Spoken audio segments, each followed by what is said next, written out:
This is the 22nd season of Bass Talk Live.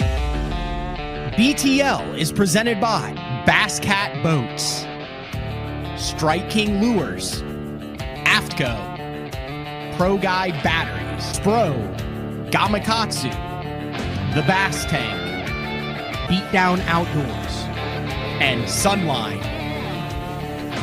BTL coming at you. Good morning and welcome to another exciting edition of BTL Bass Talk Live, where we are going to talk about bass fishing. And I see that in the comments, a couple of people saying, man, you have some banger guests this year, kicking things off already. And I kind of made a little New Year's resolution that a lot of the guys that I've wanted to have on in the past had asked the questions that I haven't, because we do like 200 shows a year. And I was like, I'm just doing it. So one of the guys that we're having on is a guy that I've been working to get on for a couple months, but he's busy. In fact, he's so busy that in doing some research for this show, I found out things. He has his own app. We'll put it this way. Like, you can go into, like, you can pick up your iPhone and you can go into the app store and you can download the straight up fishing app. So I did it this morning because I knew he had like the TV show and stuff. And I'm like looking through this app and I'm like, this is next level. This is some cool stuff. It is Brian Latimer. Brian Latimer likes to talk about fishing. So we have two things to talk about fishing. I'm just going to bring B-Lat in early and then we'll talk about the fishing, because one of them was some ridiculousness that went down on Clear Lake in the Winter Open that Billy Egan put on with one bass. What's up, B-Lat? Yo, man, what's going on? I'm glad you had me today. I've been wanting to do this. You have your own app. Yeah, man. Yeah. It's kind of wild. It feels weird to say that. Yeah. I like I said, I was looking at it and then I downloaded it and I was like, this is like really nice. Man, thank you. It's kind of weird how I stepped into that. Obviously, like when I've been doing YouTube for, I think this will probably, I don't know how many years, since 2018, I think I got serious about it. And I had a friend, his name's Michael Wildman. He's like, you really ought to look into an app and put your teaching stuff on an app. I'm like, dude, nobody's ever going. Like, why would they pay me when they could do it, when they could listen to it for free on YouTube? And so I was like really apprehensive about it for probably 2 years. And he just kept pinging me about it. And then I was like, the more I thought about it, I was like, well, you could at least try it for a year. And then if it doesn't work, then you just quit. Like, just try it. And so I started doing it. And then I quickly realized, like when I did the app, I actually thought I was going to be making videos to teach people how to fish. And then what I found out about, since I've been doing this, is actually about community.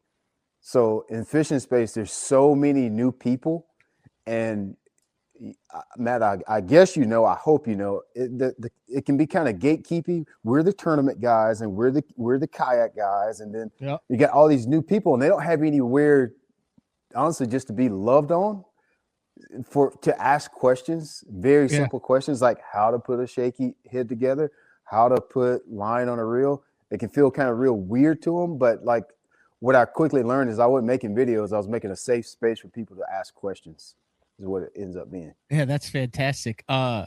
We had like a segment for 2 years when Matt Looney ran Pro Guide Batteries. He's since moved on to Bass Cat, but it was 2 hours of me asking dumb questions about batteries because, like, I think there's a lot of people in this sport.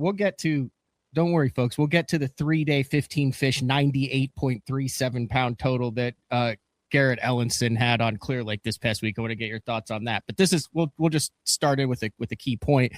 I think there's a lot of things in this game that, like you said, it's kind of gatekeeping, judgmental stuff like that, like you get to a certain point where you should know this, but then you don't know it, and you don't want to be like, hey, like okay.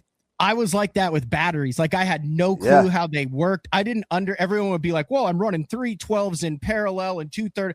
I had no freaking clue what that meant. What is parallel? Yeah, what is like, parallel? I had no clue. Like, people would be like, I was sponsored by Pro Guide batteries, and they'd be like, okay, so what's the difference between the lithiums and the?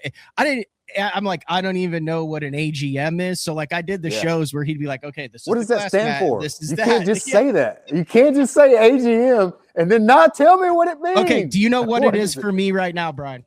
I don't even know myself, and I got batteries and everything. No. This is what I'm embarrassed about that I haven't said that I don't know that I know. And I've been in this game 20 years. Jeffries said I was the dink and dunk guy. You're kind of I respect the hell out of you because you're doing the spinning rod thing before spinning rod was cool.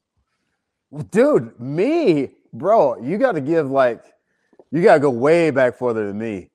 I know Guido I'm saying Higgin? That, but I know that and the Guido bug and all that. But what I'm saying is like you're one of the pre-scope spinning rod guys. That's what I'm saying on that. Like back when it was still the fairy wand and stuff like that. Yeah, like now it's like, oh my God, someone caught an 8-pounder on a bait caster. What was he doing? Yeah. I feel you there. I feel you on that. I got to give credit to my pops on that, man. My dad was doing this stuff in the 80s. He calls it lead on the head, throwing a Texas rig, like a real light Texas rig on a spinning rod. Him and his partner, his team partner, they were doing that way back in the 80s. So like I was watching that firsthand. And you know what's crazy is when I started fishing, like when I started travel fishing, I kind of put that away, not realizing that should have been the thing that I should have won like twice as much money as I did, but I made it hard because it didn't feel like that would work when I started going other places. Because of the stigma that was attached to it. Because of this, I read too many daggum articles and Bass Fan and all this stuff. I shouldn't have been reading that, and I should have just used the stuff that I knew that I was taught to do. I would have been. Do you know what I heard in the Toyotas and the Opens at 19, 20, even 21? I mean, I got real close to making stuff, and everyone would be like, well, if you'd put down the damn spinning rod and picked up that bait caster, you'd have caught a couple of those quality fish that would have put you over the hump instead of just getting close. Like, okay, so I say that to say this. I'm embarrassed by this, Brian. I have locked the doors. I have tried it with the big. I can't tie a damn FG knot. No, I don't tie FG. I don't even try. I know, but I have tried. Like, I can't. I need to because I want. Now I'm getting to the point where I'm going up to 14, 16-pound test in certain situations. I do too. Okay, what are you throwing? Because I can't get the uni to uni through the guides. Alberto. You're not having any issues. No, every time you've seen me fish, I never use on my spinning rods. Okay, let's do this. First of all, on my spinning rods, I very rarely go under 10-pound tests. When I was at the St. Lawrence, because I know I'm gonna have somebody outdoor where you don't fish where it's clear water like me. They go all that. I'm like, dude, St. Lawrence, I finished 14 throwing 15-pound tests on 10-pound test braid. Alberto, I don't want to hear it. Alberto, not man. Come on, like there ain't no like. This is a perfect example. I love this conversation because this is one thing I talk about in the app too, is I messed up with spending too much energy on things that don't help me catch fish. You tie an FG knot is not going to put a single bass in your boat. If you want to tie one, that's cool. If you can't tie one, like you're not going to get a top 10 this year because you tied an FG. I don't care what they're saying in the chat right now. It ain't gonna do nothing. I've never lost a fish because I've broken the uni to uni, but here's where I'll counter that a little bit. Like when I get up to the heavier gauge, I have a problem with because the diameter of sticking on the spinning rod, which I know. Yeah. Like, listen, Jody White says, Matt. So Jody was at the house a couple weeks ago, and we were fishing. So he tied a leader. So I've got this 2013 Abu Garcia Fantasista Regista first generation 7-foot medium spinning rod. It was their first foray into the JDM. Yeah. It's like kind of a tannish brown with the red wraps. Like I remember. It's OG, right? Yeah. So that sucker sat in the corner for like 5 or 6 years, and I'm sitting there last year, and I'm like, by God, this might be a good minnow shaking stick. Mm-hmm. So I pull it out, and it's the cat's meow. Good stuff, it's man. The best stuff. but I the remember that eyes rod. are a mid micro, and Right. anything over 10 sticks on the uni to uni. So that's where I'm saying I needed. So Yeah. anyway, Jody tied an FG on 12. I still have that leader on. I'm down to about 4 foot of it. Yeah. Because it's so clean. But other than hate, that, on a spinning rod, I hate those little guides. When I did that signature rod with level, that was the first thing I did, is like get these smaller guides off of here and put me some big guides on there. But you know, it really doesn't have that much to do with the knot with Alberto. It's just, if you look at how big the coil of line is when you make a cast with the spinning rod, it doesn't make any sense to put small guides on it. Like, it just doesn't make any sense. Like, the line is going from a coil that big, and you're going to make it go all the way down to like this, what is it, probably half-inch little diameter. I don't think that's smart to do. You're just limiting how far you can cast. But to your point, man, when I was fishing BFLs, and when I was in my early 20s, mid 20s, late 20s, early 30s, I spent way too much time worried about mechanics. Like trying to be able to skip this and do that and cast this way and do all this thing. Dude, I should have been trying to figure out how, like, where are fish going? What do fish do when the water drops? What do fish do when it's flooded? Because when I started traveling, like, those are all the things that I had to. I never not caught fish because I couldn't put a jig under a dock or something. Mm-hmm. It was always because I didn't know what the heck to do when we went to Sam Rayburn and it was 15 foot high. I didn't know what to do. Like, if I would have just studied that stuff more, like, that's why I say, like, don't waste your energy on that stuff. I wouldn't waste my energy on FG knots. Reading your graphs is good. That would be really good now. I don't even care. Mm-hmm. This is minus forward facing. Just like learning how to use electronics I think that's a very useful thing. But all like the mechanics and stuff, I don't want to name people, but there's some pro anglers that are mechanically pretty trash. Their hook set sucks. Their casting that's my sucks. job. I've been to, I've literally been on the water covering hundreds and hundreds and hundreds of tournament days. Not the past 4 or 5 years, but before that, that's all I did. And I would come in and be like, also, dude, this guy's won majors and classics. These guys have $3 million, millions of dollars, and like. Yes. You're like, what the hell? But guess what? Yes. Like you just said, they were always around fishing. Now I'm thinking back to my tournaments, and never have I gotten off the water after a tournament day and said, by God, I figured out where they were, and I just wasn't good enough to cast to them and catch them. Couldn't get that jig in there. I couldn't get that shaky in. That ain't never the deal, man. It never clicked. It's always, like, I put that jig and shaky head exactly where I wanted to, and I don't know where the damn fish were. Right. You should have put that down and did something else. But like, even like with live coverage, how many times I went home and you're watching the live going home and nobody's ever doing anything that I could not do. Nobody was doing anything super special. They didn't find a place or creek that I didn't know about. They weren't using a lure that I never heard of. They didn't have a special color. They just kept moving until they found fish while I was trying to be pretty. That is the secret sauce.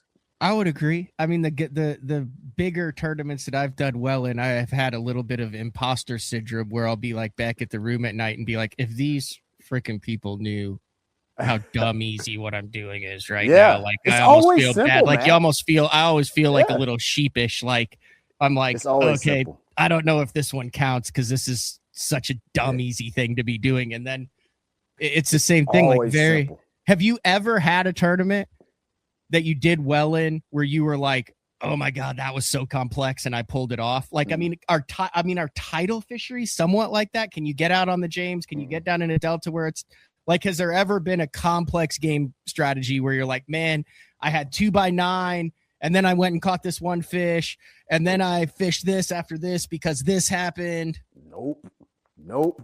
I'll nope to all that. It's always stupid simple for me, which I document every tournament I've ever fished.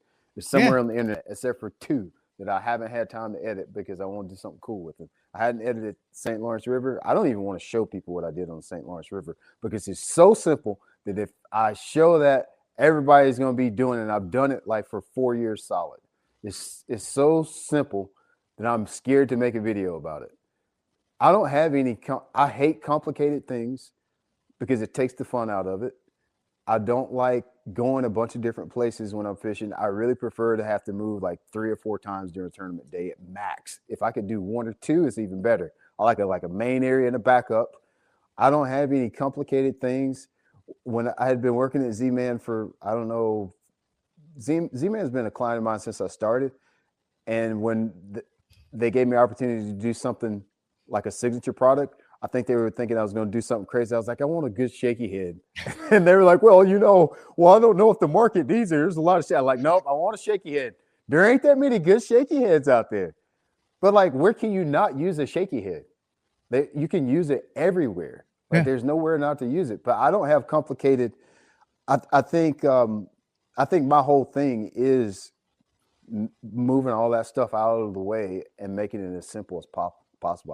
I don't like complicated. I don't like any of it. I don't have special colors. I don't have special techniques. But at the same time, there's very peculiar nuance to my simplicity, if that makes sense. Because I'll say that and people say, well, he's not technical. He's not, da, da, da.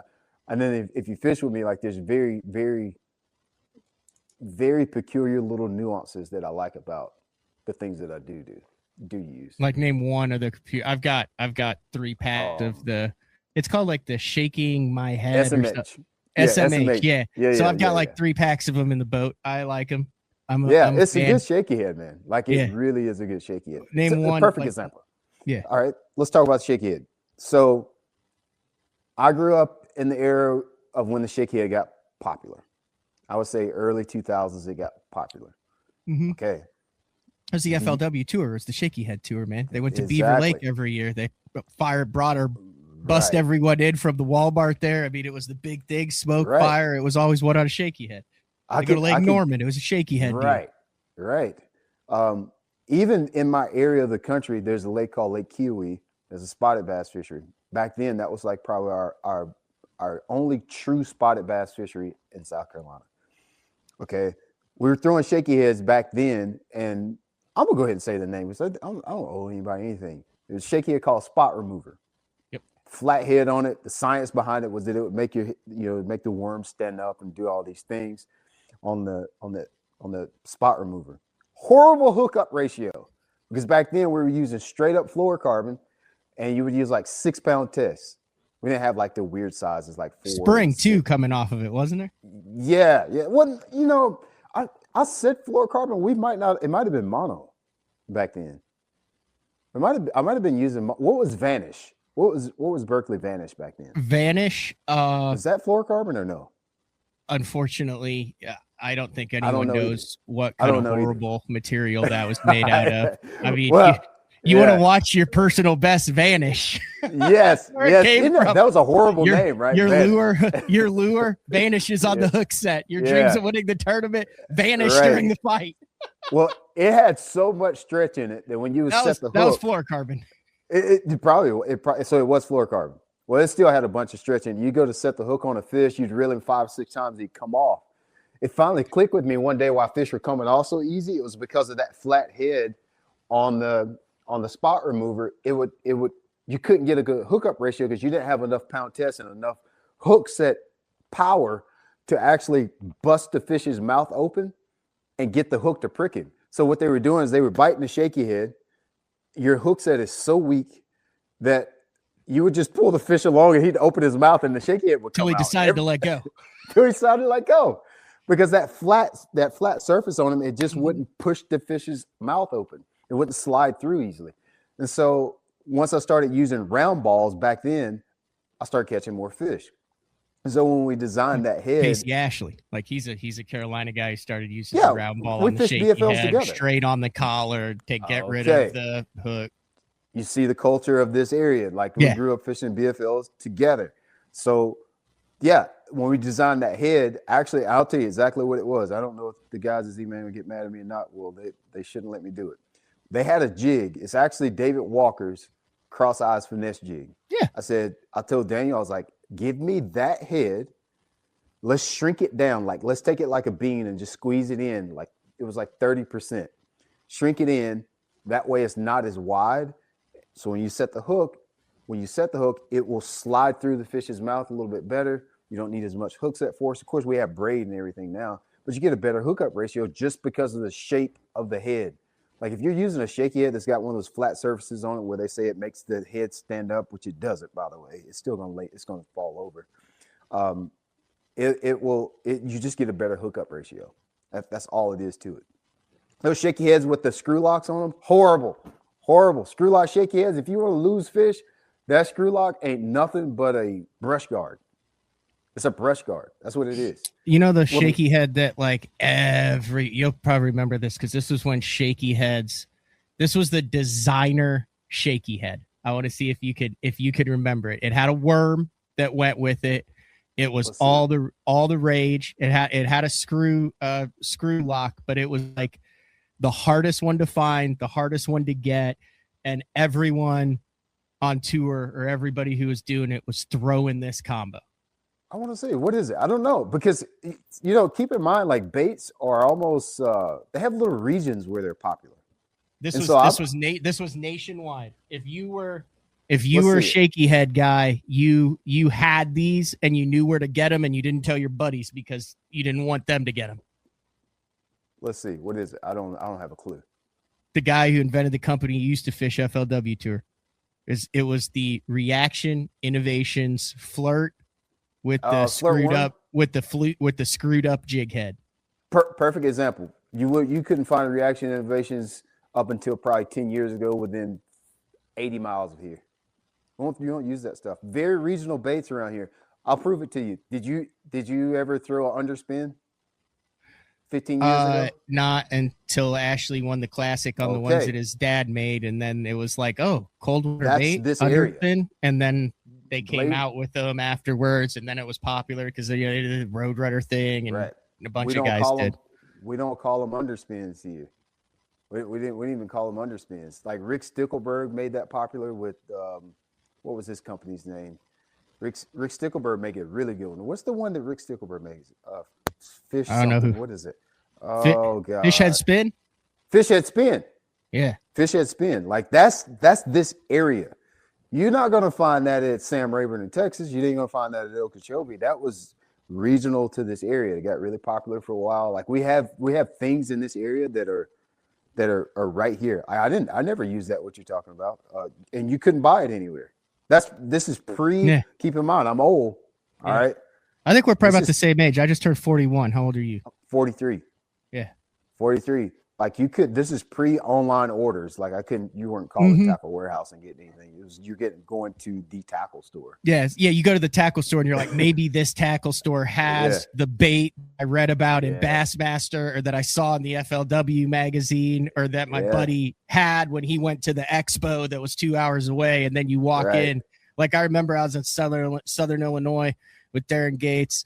We walked into this tackle store. This is going to sound weird. First time I'd ever seen a sweet beaver. And I was like, oh my God, there it is. It's like I've seen it. I remember it was the same thing with the Madman Mooneyham Craws. I remember I walked into Mike's tackle and was like, by God, there it is in the flesh. Yeah. You ever heard of a creepy crawler? No. So a creeper crawler was really popular in this area, just in the upstate South Carolina, maybe Georgia, Lanier, that area. It was back then when we sold jigs on a card. Okay. And it was a spider grub, is what it was, but it was made locally here, and it didn't have a brush guard. It had like a really thick piece of fluorocarbon line that went from the head, probably a mono that went from the head, and you stuck the line in the plastic in the grub. Had a twin tail grub and a little plastic skirt on it, like a soft plastic skirt. That was a big deal here. That was our football jig. My dad won a lot of money on that. We called that a chompers in the Ozark region here. Is this what it is? Yes. That's what it is. Yeah. A lot of regional stuff that we called it Blade Runner back in the day, but the underspin, creepy crawlers, that was our football jig. Jigging spoons were huge. Jigging spoons just went away. I don't know what happened to it, but it went away. Dude, you're right. Because that was massive. The jigging spoon was huge. When I first moved to Oklahoma, if it got October or on, you would have two. If it was sunny outside, you'd use the 7/8 hammered silver. If it was cloudy outside, you'd use the white one. Let me see if I got my box of jigging spoons. I still have. Hold on a I second. mean, I still use the heck out of them Fine, because man. I use them. Yeah, have at it. Go get some Hold tackle, on. Brian Latimer. All right. Well, Latimer's doing that. We're about half hour in. I've done a horrible job of doing BTL commercials. I thought I had them out, but I don't. I think I actually put them in my boat because I went to use them with my son the other day. Here, you could take I'll take a commercial break, Yeah. and you can dig around and see if you can find one or two. Yeah, I need to take a commercial break anyway. I've done like 6 shows this year. I've ran like 3 commercial breaks the whole year. I'm shocked I haven't gotten a call yet. All right. It's BTL Brian Latimer on a Monday. We'll be back right after this. The new Puma STS has been redesigned from the ground up. With the angler, design, function, and performance in mind, nothing on this new offering was compromised, and the only thing carried over from the previous version is the name. Based on the Soft Touch series hull that started with the flagship Jaguar, this new model is nimble and performs incredibly well at all speeds with either a 250 or 300 horsepower engine. Featuring a new 96-inch wide-body footprint, this hull measures out at 20 foot 7 inches in length. Industry-leading design coupled with tournament-winning performance. The Puma STS from Basscat. Feel the rush.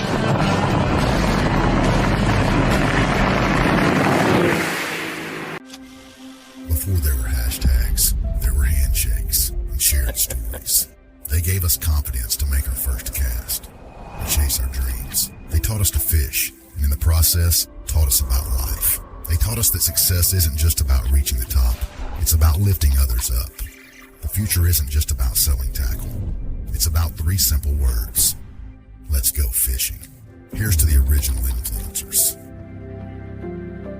As a professional angler, there's only one thing that connects you to your paycheck. Probably the most crucial part to tournament bass fishing. I use Sunline because they have a line for every application. Shooter, FX2, All Might, super light line, big stuff, big sticks. Sunline has you covered. Sharp as can be. Super strong, super durable. Really good penetration. Thinner and stronger. Catch fish after fish.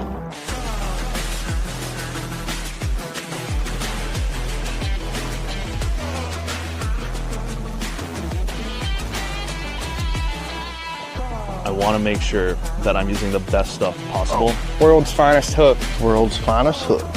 Gamakatsu. World's finest hook.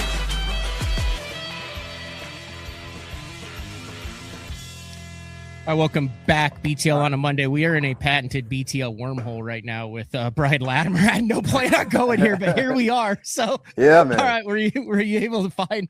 Yeah, I got one. So this is one. So Jim Harder made this jigging spoon right here. This is no telling how old this jigging spoon is. But they call that color multicolor. I don't know if it's going to focus. Yeah. It's like a sexy shad colored jigging spoon for those listening on MP3. Really beat up. Now I have spent, Dave Rush, right? From Best on Card stuff. He's out there. Yeah. So I've spent a little bit of time in your neck of the woods. Learn the tips and tricks. Now, is that the soft lead on that jigging spoon? Yeah. So you bend it you can bend it a little bit. I never did like to bend them because for me, I don't, when I see a fish on the graph, I want to be able to get my spoon down really fast. And so I don't bend them, but a lot of guys around here, they will bend them. If you're listening on an MP3 and then you know what like a War Eagle 7/8 ounce jigging spoon or any of those is, it looks similar to that, except it's softer lead. Yeah. B-Lat just bent that with his thumb to make the thing wobble and fall almost in a banana shape. That is a Herring Lake trick, so to speak, that a lot of the old school guys do. Try that with the War Eagle. You will not be able to do it. Nah, this is a War Eagle right here. You'd have to heat it up some. Yeah. Which that one actually is bending pretty easily. Huh. This is a War Eagle one though, but it doesn't bend as easily. Yeah. But how I learned how to use this though is when I was like in my early 20s and I got my first boat, and all winter I would just chase stripers. It was my favorite thing to do, is just chase stripers. And you caught them on 2 baits. You catch them on a jigging spoon and you catch them on a bucktail jig.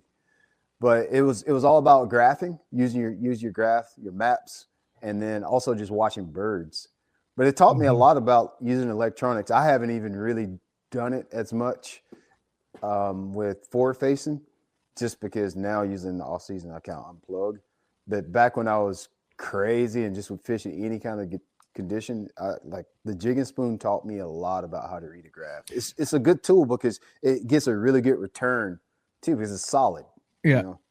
Yeah, that is the one bait, there's all sorts of cameras and stuff where you see how fish react to it. Mercer does a good job of jumping down under the wire. Like that's him in a wetsuit, B-Lad. I don't know if you realize that. Like that's not a camera guy that he's paying. Yeah. That's Dave Mercer in a wetsuit down there. That's awesome. I love that. But take a big, like the Ben Parker mag spoon or one of those. I've always had a tough time visualizing how the bass strike those baits and what it's doing. And it's got to be I've never seen like underwater footage of a bass when you're stroking a spoon like that. I just can't visualize how those bass are eating it, how they're relating to it. I would love to see some underwater footage of that. So, I don't know how you'd get it because it's usually cold and deep.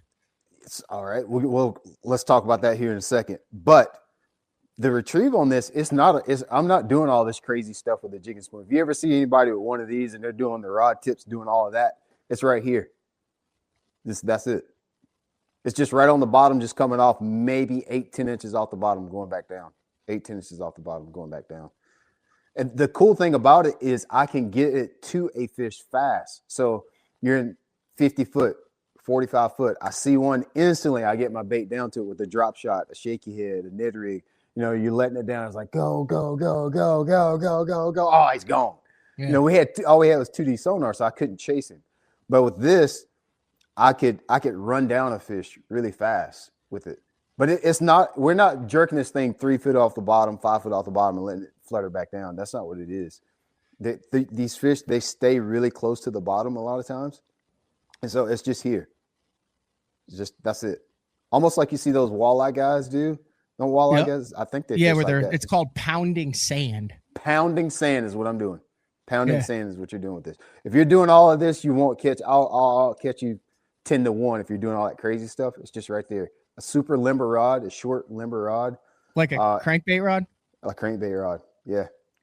That's just to keep them hooked up. Yeah, it's a big hunk of lead with just one treble on it. You can see how that one has a busted up treble. I never put treble hooks on it until a tournament because you catch so many line sides with it.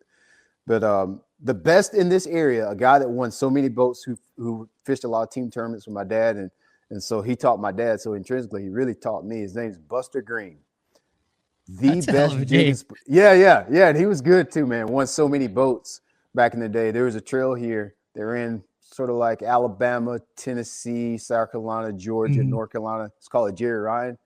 I don't know what they call it. What the Jerry Ryan something circuit? Fisherman, Hungry Fisherman, maybe something like that. Yeah, their guy. That's about We've done shows on that whole circuit before. Yeah, man. So my dad fished those things. Buster Green won every single one of them. Buster Green. I wish you could get him on here to talk. Is he around, man? Yeah.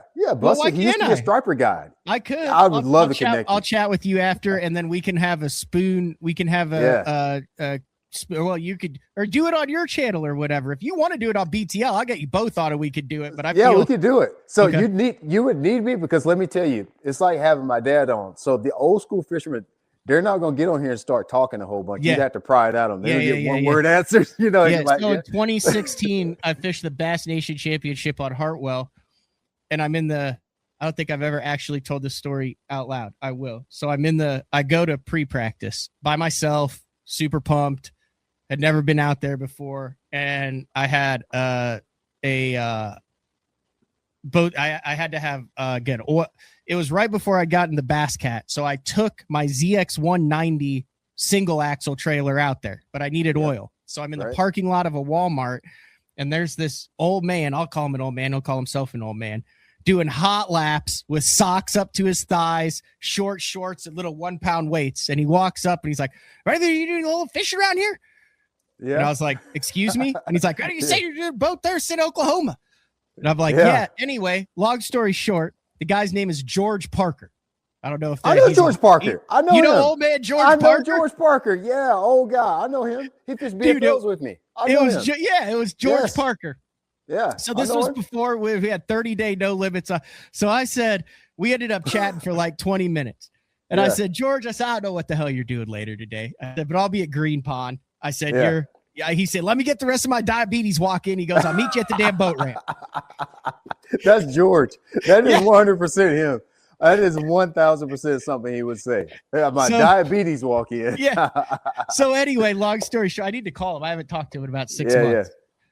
Long story short, I've known George for the last like 8 to 10 years. Yeah, we're going to talk about an extensive collection of spoons, custom painted, old school, original Sabiles, all sorts of crazy stuff. And he's as old school as it comes, but he's one of those dudes I would assume, kind of like your buddy, who like would come on, but he'd be like, I ain't talking about that spoon, or I ain't talking about that Sabile Magic Swimmer. Those old school guys, like if let's just say if you try to have my dad on here to talk spinning rods, they just don't talk. You know, you say you'd have to pry it out of them. So tell me about your setup, Jenny. Yeah, it's just a little 6'6" spinning rod. That's it. He's not going to go into details about it. They were just doing the thing, man. Like, you know, they were just doing the thing. But Buster, if you could get Buster telling stories, man, it would be good. So, you know, you hear so much about fishing ditches here. Yeah. And it sounds like it's a new concept. No, Buster was doing that back a long time ago. They did it with flashers. And I got a little bit of when I was a kid, I was on the end of the flasher era. I do remember fishing with a flasher with my dad, but keep in mind, I'm probably 8, 9, 10 years old. And then I distinctively remember, he also had a paper graph too, but I distinctively remember when he got that Lowrance LMS 350A. When he got that 350A, bro, we never went back to the bank. It feels like for years, because now he could see fish moving with his bait and stuff. Oh, dude, I got so sick of it because, you know, you're a kid. I don't want to do that. I won't let me go throw. I don't want to do that. But my dad, he was just so into it after he got those liquid. Those were the first popular liquid crystal units, X70A. So my dad had an X70A on the bow. He had Lowrance 350A, LMS 350A on the console. He wasn't doing they had a few mapping units back then. I think that was a Global Map 2000, something like that. Lowrance Global Map 2000. Those are the first popular ones in this area. But he got those things, and Buster was a master at that. If Buster was still fishing, I think he kind of quit fishing recently. If he was using his forward-facing stuff, lights out, bro. Game over. Lights I think out, it's interesting. So you've done a lot of videos, and we still haven't talked about the 98.37 pound bag on Clear Lake. I don't care. Maybe we'll close the show with it. It's called the longest tease on earth here.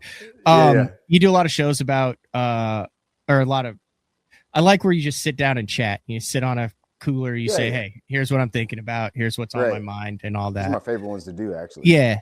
But I'm thinking like you take into, so like live, I think more so than social media, live has, you can't hide anything on live because you're fishing for $100,000 and you're fishing for Red Crest or the championship or your life, your career, whatever. So like whatever it is, that has exposed so much stuff in addition to the social media stuff. But like, think about when those graphs first came out and people were like, oh, you can watch a spoon drop on 2D and then these are fish and then you can catch them. Like there were probably some real come to Jesus discussions in the boat about like what you're about to see today. I know where you live. I will mail you your dead cat if I know you tell anybody what I just am going to show you is going to go down today. And I think that was probably, that was kept a secret for, there were how many guys, 10, 15 guys that knew how to do it. And the rest, it was like voodoo black magic. Yeah, I would say so. And maybe even less back in the day. Buster was definitely on the forefront of that in my little microcosm, my little area right in here. My dad really liked to do it a lot too. He did a lot. But there wasn't like, hey, let's teach this to the masses. Like it was just like with the lure, it was that. So then once you had the live, once you had the forward facing and all that stuff, like, it would have been the same back then if we had the same media outlets with live scope. Like there would have been like 10 or 15 guys. You want to talk about winning everything? Imagine if you had that technology back then without the social media or the live. Oh my gosh. Yeah. Yeah. It would have been bananas, bro. Bananas. But like Who would, like I just tell you, Buster probably won. If I had to guess, he's won a dozen boats. He might be more. I'm just guessing from what I remember. Nobody knows who he is. Butt seat on the front, just sitting. He probably does now. Him and Yeah. my dad's about the same age. They're in the early 70s. Probably does now. He might have said, I don't think so. Buster was a striper guy too, so that made him even more dangerous. So he understood how blueback heron moved, and he understood how bait was, and like he understood a lot about the lake. He's a true fisherman's fisherman. He would do striper guys and crappie fishing guys, and he would do bass guys too. But he's going to take your money in the wintertime in them ditches using them graphs. But also find a striper that came from him using his graphs every day. You know what I mean? Like he uses graph. He knew about road beds that nobody else knew about. He knew about tree lines that nobody knew about because he was on the water every day because he was a guide. Mhm. But yeah, nobody knew. There was no media outlets, and the media that existed, they didn't care about who Buster Green was. As good as he was, they just didn't care. We still had like local, like our state magazine. I forget what the name of it is. We still had those. I think it's still going today, but still, it wasn't information that you can get with YouTube and live like you see now. You mentioned the striper. I just got back from Mexico, and almost all the guys that are guides down on Bacharach started as netting tilapia. Yeah, And Josh, the owner of the lodge, was talking about how benefit, because I was like, well, how, like, there's no like recreational fishing on this. Like, how do you become a guide? Like, learn where it is. Like, it's not like you're like, oh, I fished out here 5 days a week with my dad growing up. We bring, the skeeter down and bass cat down and dump it in the lake. You just don't do that on Bacharach. And he goes, dude, the tilapia guys, as they learn where the tilapia are when they're 10 years old and do it, they know every single stick at every single water level because that's what they tie their nets up. They know where every single tilapia is. They know all of that.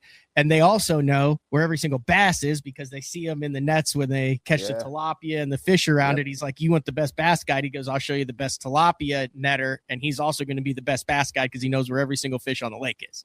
Same thing also with being on the water, especially kind of down there. Like, I mean, don't the biggest pelagic fish hang out in relation to those stripers? They act like stripers. They act like stripers. We found that out even to a deeper level with the current technology. But yes, they run with stripers and they act like stripers. With meaning, what I mean by that is they can be anywhere, anytime, any place, any moment, and never be there again in the rest of your life. There's tree lines, there's places that I've caught striper where it's every drop and never caught another one in my entire life. On Lake Kiowee, that lake I was telling you about where I kind of learned all this finesse stuff, you can pull up to a point, a bank, a ditch, and I'm talking absolutely rip the panties off of them and never catch another bass there the rest of your life. Because they're literally just following bait. Does that sound familiar? But we know that now with the technology we have, and we don't even think about it. But back then, you would try to pattern it or try to come up with some reason why the fish were using this point or that point or a creek turn or whatever. And you can't bank on that. Like there's some spots, but a lot of places you just catch them and then you never catch them there again in the rest of your life. Is scope screwing up the blueback lakes? Loaded question. I want to ask it loaded like that. Like the last time I went to Hartwell, it was for a media event. I went to some George Parker cane. Yeah. And I extended it to be loaded and there wasn't crap on it. And I went, damn, it's because now it's not the secret that you can only see the little concrete block on the side imaging and the cane doesn't show up. And now it is. And now everyone's casting to the cane. And now scope is completely screwed up the spotted bass. Listen, Maddie. Them fish been on them cane piles since the 90s. Same baits, same places since the 90s. Are they still there, though? They weren't there when I was there. I've heard everybody that says, oh, you can't catch them on cane anymore because everyone can now scope the cane. You had a bad day, bro. Okay. It was just a bad day. That day, maybe George wasn't giving me his A cane. I mean, he could have been, that could be a C or D cane. Was it in the fall? It was right after the Elite Series was there, before the MPFL was there. When was that? It was this year. I want to say May, June. Yeah, it was May, June. It ain't time for it yet. Okay. It ain't time. They're still on the herring. They're still on the red clay. Okay. Too early. Yeah. They can be, but it's always going to be about the season. But they hadn't started using that heavy yet. The spotted bass are just starting to spawn, and that's mostly what's out there. They're probably still spawning. Yeah, that was a little early for it to be really, really good. But it's not toasted. You're catching fish that that is the one time where you are catching fish that you would have no way to catch. What do you mean? You're not talking about with the scope. Yeah. Forward facing, but you don't notice like where it's affected how those pelagic fish act pelagically. They're doing the same thing I always did, man. That's the thing. That is the narrative that's a very strong false narrative that I'm seeing everywhere. Is everybody saying since scope fish are changing? They are not changing. They are not changing. They are not. They're doing the same freaking things that they have always done. The only thing that's changing about our lakes, and I'm speaking specific to our area. So at the chat, if you're talking about, not about lake in PA, I don't fish up there, bro. I'm talking about right here in my area. Ain't nothing changing, but I will say this. What's changing is we are 100% spotted bass lakes at this point. Yeah. At this point, we do have largemouth, but the biggest change is we have spotted bass fisheries, point blank, period, where it used to be easier to catch largemouth offshore, on cane, on timberlines, on the jigging spoon. I'll catch one every now and then, but if you're not fishing the bank, and even when you're fishing the bank, you're pretty much fishing for spotted bass now. That's the biggest change. So in the way that we fish has had to adjust to that because of it. Like you don't get these fish that school up in the back of creeks anymore. You can catch them in stained water on a crankbait. Not like you used to, because the bait doesn't even go back there hardly anymore. But is the technology messing up the fishing? It is not. Anybody that says that is just like, you're just making up stories. You're just making up stuff. It's not changing them, man. They're not hearing the ping. They've been hearing pings for 40 years, bro. The sonar ping, the 2D sonar was pinging just as much as the gosh dang on active target ping. We've been pinging.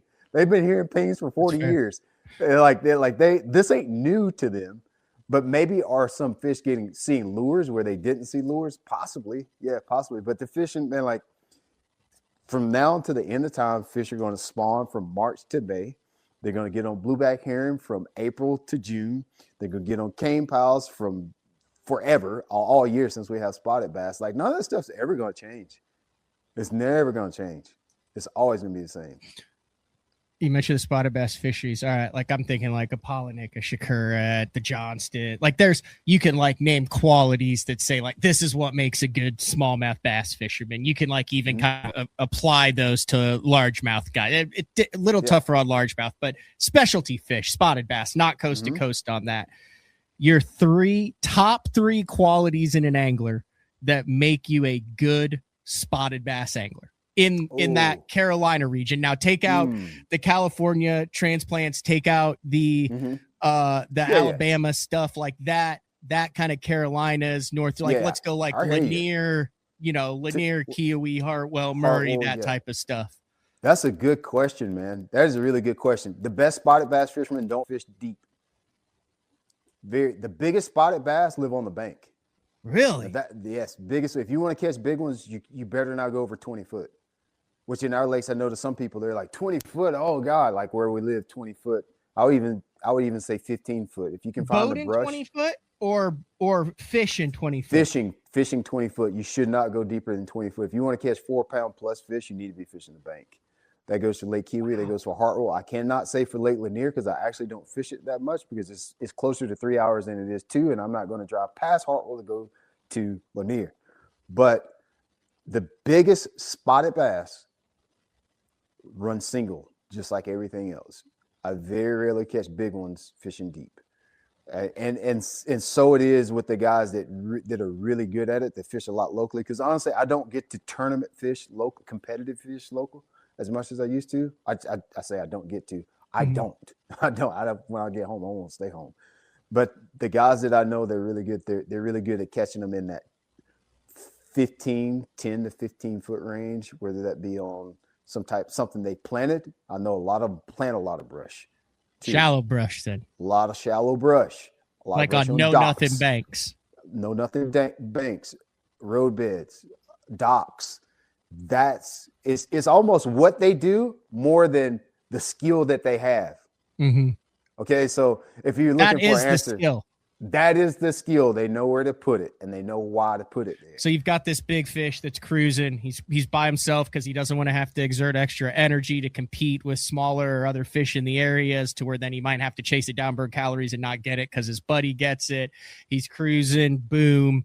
Here's a Brad Hallman used to call those willows that were out from the rest of them condos. He goes, here's a little condo right here. That fish stops and it creates a good ambush point.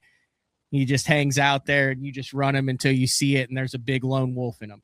You know, I don't know. I don't know. That's the way we make it make sense in our brain.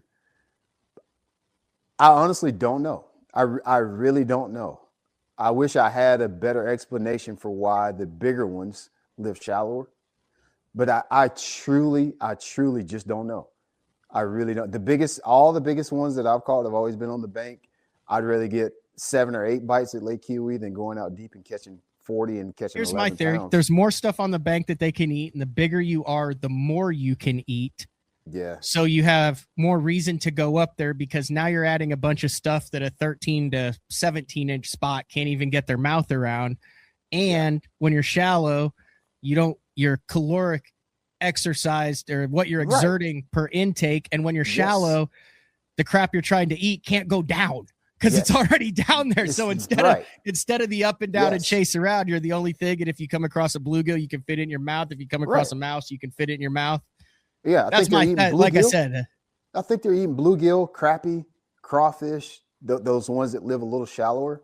I think that's what they're eating versus eating threadfin and bluebacks. And like you said, just burning, they're just muscle fish out there. Can you catch 3-pounders? Yeah, out there out deep, but it just seems like 3-pounders don't do anything anymore. Like, that's a sad place we are in this country where 15 pounds ain't jack squat anymore. But that's badass. That's what we wanted. Crazy. That's why we read Bassmaster. That's why we read FLW. That's why we watched the team. I got to back up from the mic there because this fires me up. That's why we watch the damn magazines. That's why the whole point is to go out and catch fish and to make core memories with people and to catch PBs and to have great days on the water and not wait to go do it again the next day. Bro, and not damage the fishery in the process. And I think you're hitting all of that right now. I think we're catching more and bigger fish than we ever have. It's more and bigger fish than ever. More and bigger fish. Anybody that says our fishery is in trouble is literally, they are delusional. Or at least, the ones that I've been to, and I've been to a lot of them, I have not fished a fishery that is in trouble. I have not. It is the best it's ever been. And the weights are the highest they've ever been. Like the weights, I remember me and one of my buddies I used to fish BFLs with has won so many. I don't know how many BFLs. Jamie Rampy, his son is the same age as mine. And we were talking at a football game. He's one of those largemouth guys on Hartwell. Yeah, and big spots, but he ain't afraid to put a largemouth in the live well. He can do anything. Jamie's a bad boy. Don't let Jamie Rampy is a bad boy. So I know guys who have fished tournaments that he's in just in the hopes of drawing him to see how he did, doing. Not like copying it, just like they're like, I signed up. It's like a lottery. If I draw Rampy, I'm not even going to bring a fishing rod. And then they don't, and they're like, crap. I don't know these two guys I got, but they're literally like in a hunting lotto, like to see if they draw Rampy in like a BFL. Yeah. Sorry, continue. Yeah. So we were talking at a football game. His kid's the same age as mine. We were talking about the weights now. And he's won several super tournaments, the BFL super tournaments for like 15 pounds, a 15 and a 12 or 15 and a 14. Try that now. See how well you do. Super tournaments are tough. September, October fishing. That's tough fishing. Not anymore, man. You better figure out how to catch like 20 in September. It's crazy what it is. And then now, like if they fish a BFL now, God knows what it would take. There were several BFLs when I was fishing those that if you like Kiowee, like when we fished Lake Kiowee, I would catch a limit and get a check. And then sometimes top 10 if I had double digits. If you just had double digits, that's all you needed was 11, 12 It'll pounds. be interesting this year. Like, they just had that first one on Rayburn, and info DQs aside, there was only 120-pound bag. It took 12 something to cash a check. And, I got that open there next month. Mm-hmm. I just got back from there. But, with the only one section of the day being able to scope on that, it'll be interesting to see what the BFL numbers are, because they're only like 120 in that tournament, and then B, how that impacts the overall weights. I think we've seen on the. Well, what are your thoughts? You're fishing it this year. Yeah, you did it the one day with, one day without. Yeah, I like the way we did it. I actually wish we would have just did one day with it and you got to pick your day. I understand logistically that might be a big issue. My thoughts on all the technology, I have a hard time saying that we need to ban it. That feels something about that doesn't feel right to me. But I also don't feel like just letting it do whatever it wants to do and what people want to do is the right thing to do either. I do think the measures that I think far and away Major League Fishing is ahead of the curve. I'm not saying that because I fish there. They don't pay me to say nothing. Matter of fact, I'm about to pay them today for Harris chain, 55 hundo. So if anybody tries to pull that bull crap in the chat, no, I pay Major League Fishing, and I'm telling you, just looking at everything from a distance, I feel like they're far and away ahead and willing to change and kind of mold to everything that's going on.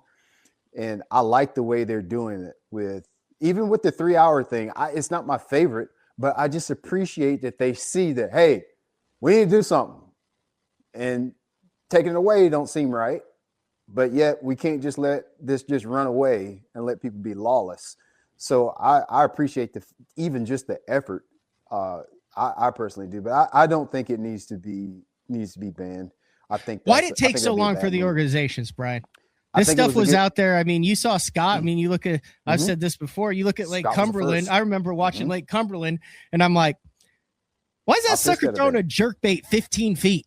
I don't understand how he knows, watch this, I'm about to catch one, and he throws it to a tree that's 15 feet and twitches it twice and catches it. Like Clark Winlet, before he came out, I mean, he was doing some stuff with it before. So you have the Panoptics, you have 18, 19, 20, 21, 22, 23, and then all of a sudden, like a couple years ago, they decide, like both organizations, all the organizations, do you put any onus on them for not growing with this and waiting so long and not having a bead on the industry and what was happening with their anglers on the water before deciding that something needed to be done? I think I like the slow reaction. I don't like knee-jerk reactions. I think what they did by waiting to see and make sure this wasn't an emotional deal, because most of us were just emotional about it. Things were changing and we didn't like it. And so the leagues being slow to react was them making sure that the data matched our feelings. Okay, that's fair. Most of us were posting, talking about this strictly on emotions with zero factual basis. And so the leagues waited to make sure to look at the data to see if our emotions were lining up with what the data said. You got to look at this, Penger, like you got to look at this too. Major League Fishing has a lot to do with the popularity of forward-facing sonar with Every Fish Counts. That's what made it popular, because like you said, they've been out a while. Scott was the first that I remember winning on Panoptics. Then I remember Patrick Walters starting to do a lot of damage with it and kind of keeping it on the hush. I remember that right around that 19 or 2020 mark is when I remember. Could have been before that. That's when I remember. And so what happens is 2019, Major League Fishing has all these, has the Every Fish Counts format where traditional fishing ain't going to work. DC, Wheeler, they start doing the whole forward-facing thing and catching just dummy amounts of fish. People are watching that. They're all watching that, and they say, well, that's what we need to do. And then they start bringing the 5-fish derves, and the rest is history. But I would say Major League Fishing kind of started the fire with that, with the format change that made it where you had to catch fish all day to be competitive. And then it just went wildfire from there, I think is what happened. Yeah, the first time I think that I saw it go nuts like that, I could be wrong here. I think Aaron won it. It was that 2019 BPT on Table Rock where there were a couple guys that had that early Panoptics where you'd see them just dummy. And that was back when it was every fish over a pound on Table Rock. That was kind of the first time. And then, Patrick Walters on Fork a couple years later is where just went nuts on the Elite Yeah, Series. Went crazy. Yeah. So it was a slow progression. I honestly, I know a lot of people share that same sentiment you said about why they wait so long. I think it was good for them to wait. And, I hate, kudos to the guys that figured it out before anybody else as well. It's easy to sit around when you weren't on that bandwagon to complain about it. But kudos to the guys that figured out the technology, figured out how to use it, and make a crap ton of money on it.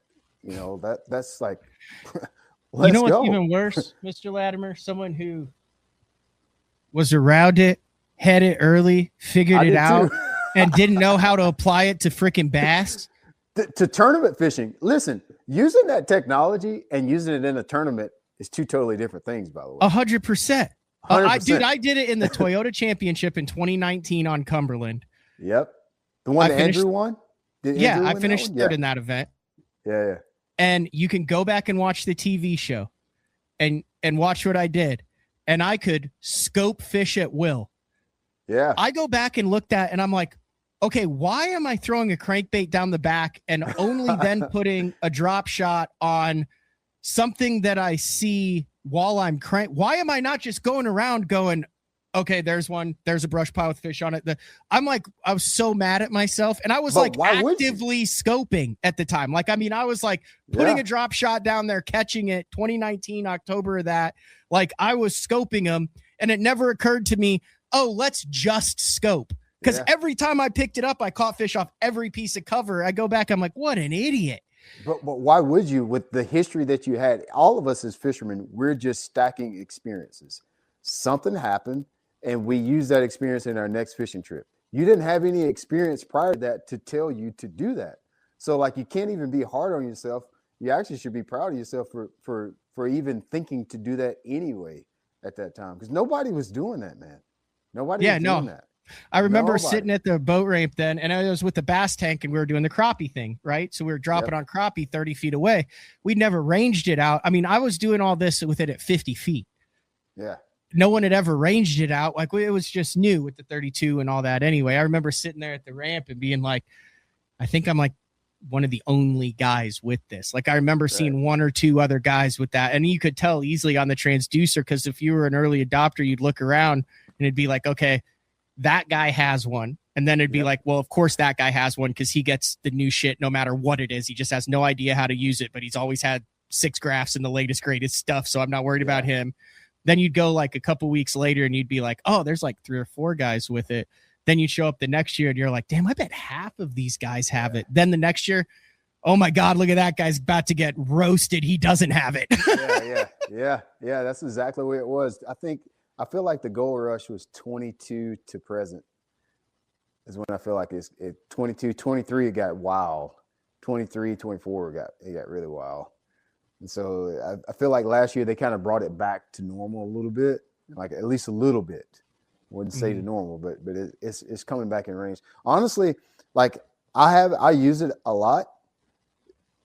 Still not comfortable using it exclusively in a tournament setting yet.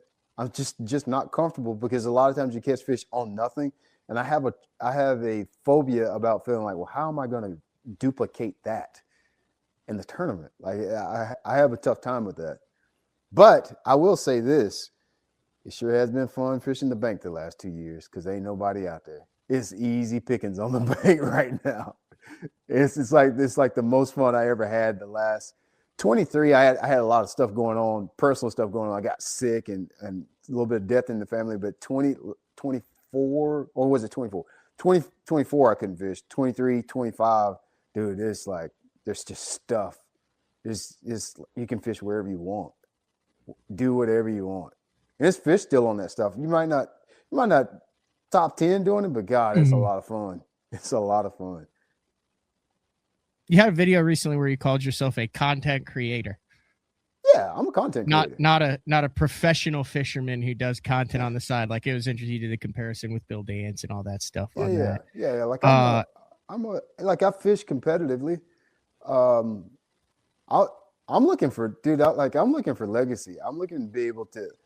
I can't pass down championships to my kids and grandkids. I can pass down a media company. I can pass down. if Z-Man sponsors me the rest of my life, I can't pass that down to my boys. But if Z-Man is a client of mine for a media company, I can pass that down. So fishing tournaments is something I get to do for fun. I get to fish really expensive tournaments for fun, bro. Like just because I want to. So I have zero pressure from anybody. I can do whatever I want to. If tournaments have a couple 100-place finishes, well, y'all ready to go film a TV show next week? I wouldn't have it any other way. And I'm still gonna win me a couple of 3 more championships before it's over with. I'm still gonna win me a couple of 3 more, but I ain't got no pressure to do it though. If you're 17 to 25 and you're wanting to be a professional bass fisherman, take the last 2 minutes of what B-Lat just said and replay it about 5 or 6 times. And like, I don't think people like you see, this is one of the reasons why I really like what you do. You understand that the tournament fit. I'm not going to put words in your mouth. I'm going to say something. And I'm going to let you respond to it. Tournament fishing, in my case, the Bassmaster Opens, is just a platform. It's a platform. It is a platform. It is something that I enjoy. It keeps me getting up. It keeps me from burned out. It's that. But I am not looking at that as clearly as my source of income or as my job. It is a platform that allows me to do BTL and work with all these other companies and things like that. I'm trying to get to the Elite Series because that's just another platform that brings on different partners. I don't feel like there's very many guys who understand the importance of having a stable platform. They look at it as their job of what they're doing and not as just something that gives them the opportunity to, what did you call it? Legacy, generational, things like that. Yeah. And everybody, that's what it is. You mentioned it. That's what Bill Dance did. That's what Jimmy Houston did. That's what Roland Martin's done. That's why they're still around. That's why they're still relevant. That's why they do it, because they were able to take advantage of that beforehand. Like, I don't fish the Opens because I think I'm, gonna make a lot of money and do it. Like, I mean, every once in a while a thread will pop up that'll be like, when the hell will Pangrat give that shit up and realize he's an average angler and go focus on the podcast? I'm like, listen, those everybody's people an average completely angler. missed the point. Yeah, they completely missed it. Like in our sport, dude, it is so it's really hard to, everybody wants to put somebody in a box. Listen, you need to build your own box. Don't worry about these boxes that the industry has created. These guys are pros, and these guys are TV guys, and these guys are YouTubers, and these guys are social media influencers. Like, people need to you can make your own box, and it doesn't have to look like what anybody else is doing. You don't owe anybody else your title. So many people are fighting for this title because you hear it all the time on podcasts and articles and social posts. Like, who's really a professional angler? Do you consider the NPFL guys pros? Like, bro, who cares? Who cares who's a pro? Like, it does. We're all paying entry fees. Everybody's paying entry fees. Mm-hmm. We're all fishing for the same amount of money. Who gives a fat cat what you call it? Like, build your box. What do you want to get out of this? Like, what do you want to get out of fishing? If it's fishing tournaments, go for it, man. If it's, was there a moment you figured this out? Like, was there a moment you figured out, like, between the app and the social media and the YouTube and the tournament fishing and the business and working with your partners? Like, I mean, it sounds easy because, like, you've done it and you're doing it and you can talk to it. Like, I've done stuff with Scott Martin, and you look and you're like, dude, this, like, no one works harder on earth than Scott Martin with the camera crews and that. Like, I've done it with other guys. Like, I mean, for the love of God, Duckett lost his $500,000 freaking Bassmaster Classic check because it was side money to him because of all the other stuff that he had going on with it. Right. Like, it looks easy on the outside, but how did you kind of build it to where you were like, this is important, this isn't? Because I feel like I'm looking at the young kids now that are winning $500,000, $600,000, $250,000, like, everything's Gucci now, but there will be another group that comes in and they will go 2-3 years where they have the tough stuff and they're going, crap, I wish I'd taken a little bit more time building my brand pyramid with a base and a foundation of it, because they're not all going to win for the next 30 years. Mm-hmm. That's what I'm worried about. And I'm gonna have to go the long way on this. That's happened several times, and I hope that I keep finding out. I haven't found out. I just keep finding out. Like, I feel like every few months I get a clearer vision of what this is supposed to look like.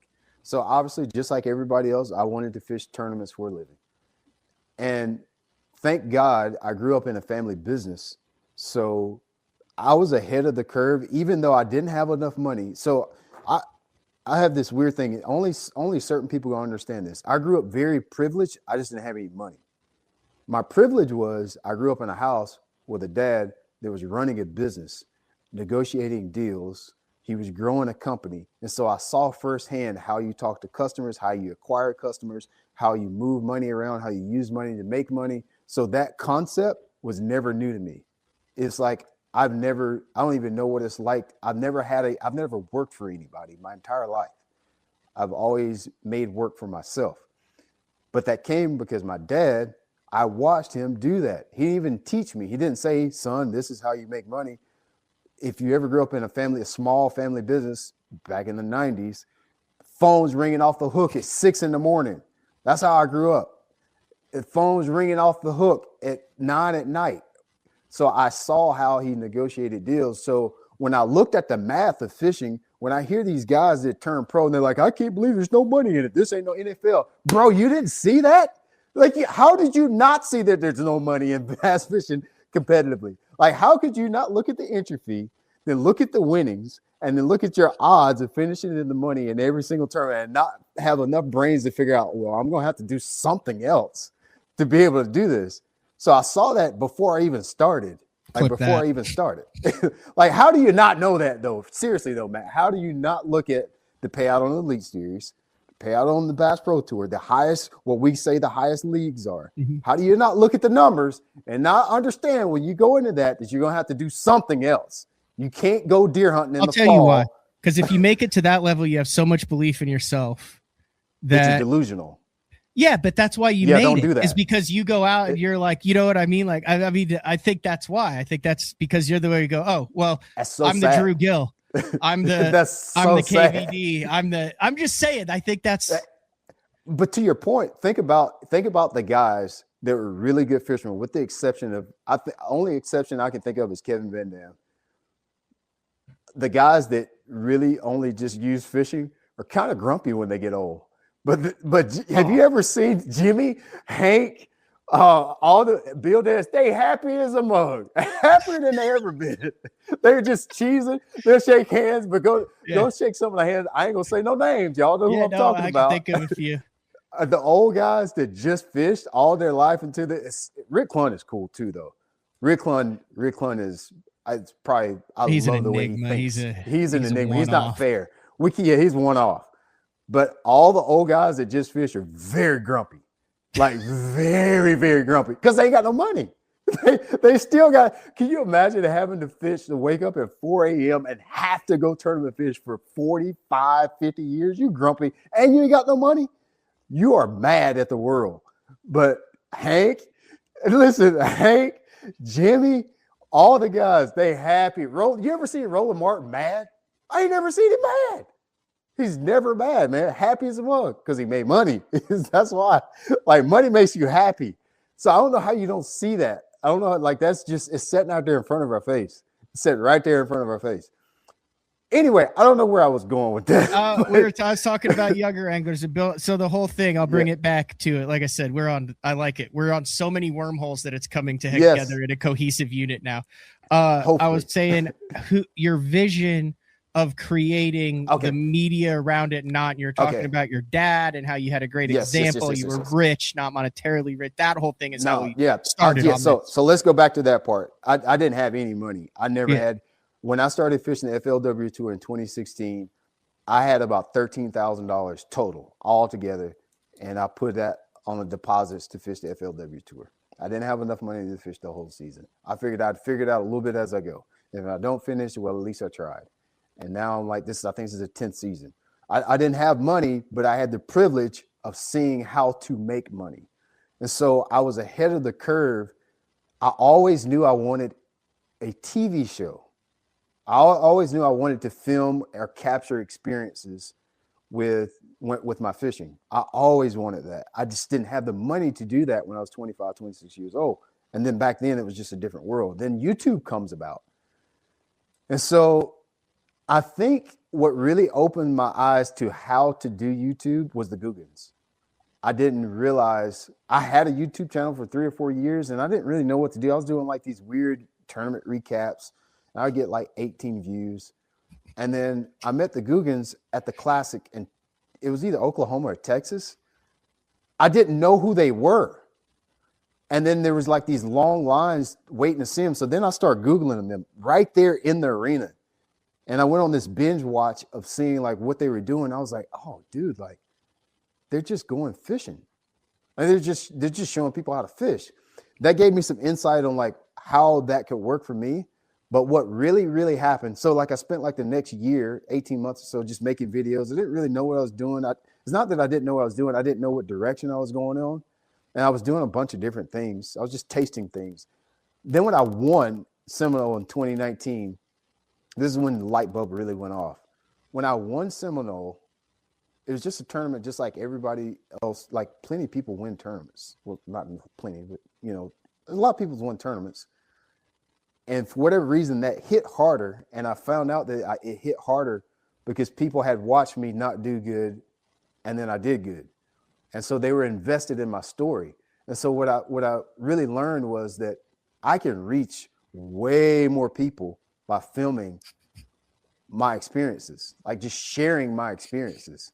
And so I like that season. Luckily, listen, crazy as this sounds, 2019, luckily that season, that we had COVID, and I got to spend all of 2020 figuring out how to film. And so it like gave me this break from fishing to where I could really find myself. And then that's when I kind of started getting in the lane and kind of figured out what I was doing. But that's the story that's the short way of the story, is just figuring out how it all came about. Most people came up to me not talking about how great a fisherman I was, but how I helped them catch a fish. And so I figured out that the value acquisition was me showing people how to fish and not me being a great fisherman. It was helping people. And I just saw that. Are you still like 2% body fat like you were in that video? I look back at videos of me 6 years ago and I'm like, damn, I was in shape and didn't even know it. Yeah. I put on a few pounds since then. I don't work out in the gym. I like ride motorcycles and stuff, and I probably put on like 10 pounds or so. Yeah, I weigh like 168 40. Now. So, dude, back then I was like 140, 150. That's crazy. You didn't even realize it, but because of your curiosity and your willingness to think outside of the box, you put yourself in position to capitalize on what happened in 2019. Yeah. And you didn't even know you were kind of preparing for it or what was coming between the pandemic and your tournament win there, not calculated, and stuff, and doing all that. And then like when you were able to do it, so like when you exploded, when you were getting big and you were doing those 18 views, like were you literally like doing like 10,000-15,000 YouTube subscribers a week? Like were you just like logging on and it was just to the moon?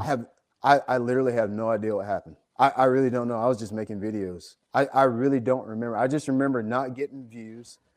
And then I remember getting a few more views, and until 2019, it all felt dumb. And still, sometimes it feels dumb. Like it didn't feel like you're talking to a camera, bro. Like you literally, back then I didn't have a camera. I had my phone. You're literally this. Yeah, I feel very self-conscious doing that right now. Yeah, you're just doing this, and it feels so stupid. You don't feel like you're reaching anybody. You see it in the comments, but you don't feel like they're real people. And then I win, and then all of a sudden I meet all of these people. People are reaching out to me. They see me at the Classic. They see me at seminars and so forth. And I was like, oh wow, like this is very powerful. When I realized like this is powerful. I enjoyed the win, but it had a heavy influence on me when people would come back to me and tell me that I helped them catch a fish. And so I went in that direction because I feel like when I'm done fishing, if I have taught as many people as possible how to catch a fish, I feel like I will get the most satisfaction out of it. If I get championships, I'll just have championships, and that's cool. I got that. If I can now finish it out teaching as many people how to fish as I humanly possibly can do, I am happy. Like I am so satisfied with that. And you've been able to do it like you include your family in so many of the videos and your kids and things like that. Like I think that's a really cool aspect too. And it's so organically done. A couple things, like I was watching, I don't know who Sam Sobey is. He's a dude up north. He used to do some filming for the Googa Squad. He's been on. He does the Tourney Tuesday series up in Minnesota where he films. They fish 10 different weeks on 10 different lakes for their Tuesday nighters. And he like turns it into the Bassmaster Classic. You got to check him out. And then he does the whole ice fishing thing. Anyway, he just got engaged.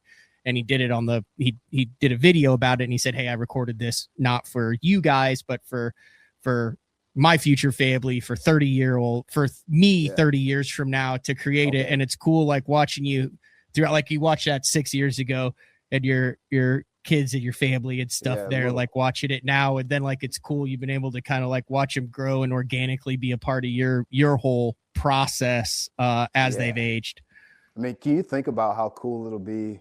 Like one day I'm going to die, and I don't know, 100 years from now, one of my grandkids finds my YouTube channel and sees the cool stuff I got to do, and actually be able to visually lay eyes on me. Like, I don't even know who my dad's dad is.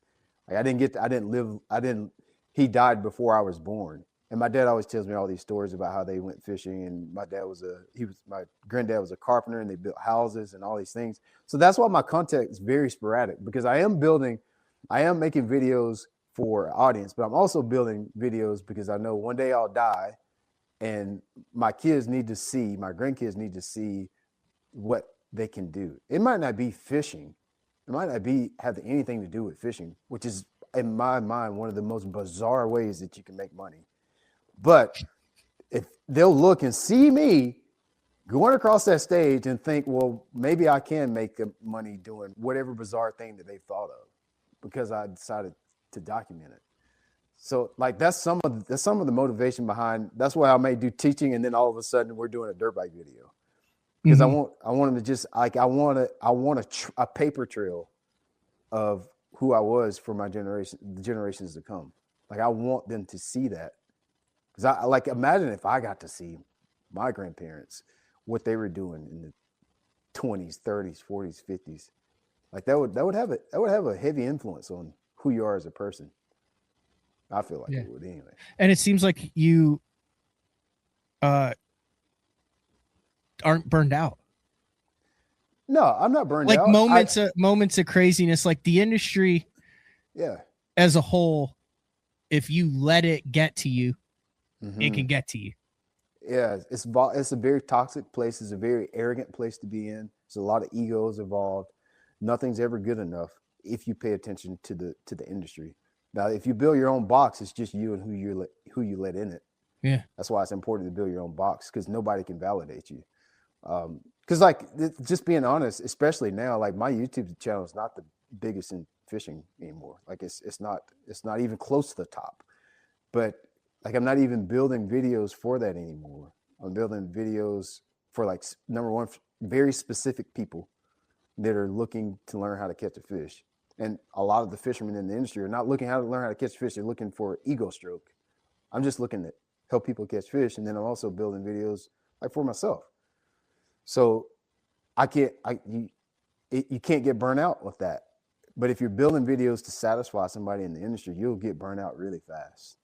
If you're trying to be a pro to feel validated, you're going to burn out pretty fast.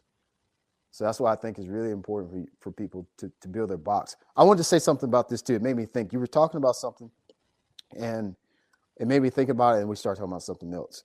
So with this whole content creation thing, I know everybody thinks that they have to do that now. I say this with a lot of caution. There's people making videos that don't want to make videos. Like, don't do that. You don't have to do that. Like, you can make a living fishing doing other things, and maybe you hire somebody to document that for you, but you don't have to. It almost makes it sound like you have to be a social media influencer if you want to be a part of the fishing industry nowadays, like one person that comes to my mind that I think about, I don't know him personally, but I watch what he does, and it's a perfect example of like you don't have to be a content creator. Cliff Pace makes baits. You know, he makes a living fishing, but he has several companies within fishing. You know, like what are you doing? Bass Talk Live, like you get to fish really high dollar exclusive traveling tournaments, and then talk about fishing during the week. Like you're making a living fishing. So you don't have to be on TikTok dancing or on YouTube videos saying every fish is pretty and it's huge. You don't have to do that. You can find your own lane, like whatever you like doing, you can make that work for you. Maybe you like deer hunting. Like lean into that stuff. Whatever it is, like you can lean into whatever your thing is. It doesn't have to look like fishing on YouTube. Whatever your thing is, you just want to document that and then disperse that somewhere. But you don't have to be a fishing YouTuber to make a living fishing. That's what makes it valuable. It's you. It's not you doing what you think you're supposed to be doing. Yes. I will say that you can say that as fishing YouTuber. I'll say that on the podcast side, Brian. Yeah. Yeah. I am all for 500 fishing podcasts if they're unique individuals who are doing what they genuinely feel is their thing. It's when you have the same one that, just like in the YouTube format, feels like this is the hot guy, this is what we're going to have on, and we're going to ask him the same questions that have been asked 75 times before, and keep doing it, keep doing it. That's where it's like, dude, like people, I get a lot of, how do you start a podcast? How do you do that? You have to make it your own, just like you said with the videos. Yeah, just make it your own. Like there's space, there's so much space. I know a lot of industry talk. They say, oh, it's just so many podcasts, there's so many YouTubers. Bro, it's so much space out here. Like people I love helping the new YouTubers. Yeah. Or the new podcasts. Yeah. Yeah. But I can't tell them what to do because it's got to be theirs. It's art. Mine is mine. People are like, well, how do you find out what, how do you know who you're going to have on and what you're going to talk about? I don't know. I'm sitting there fishing, or I'm sitting on the couch and I'm like, I want to get that dude on.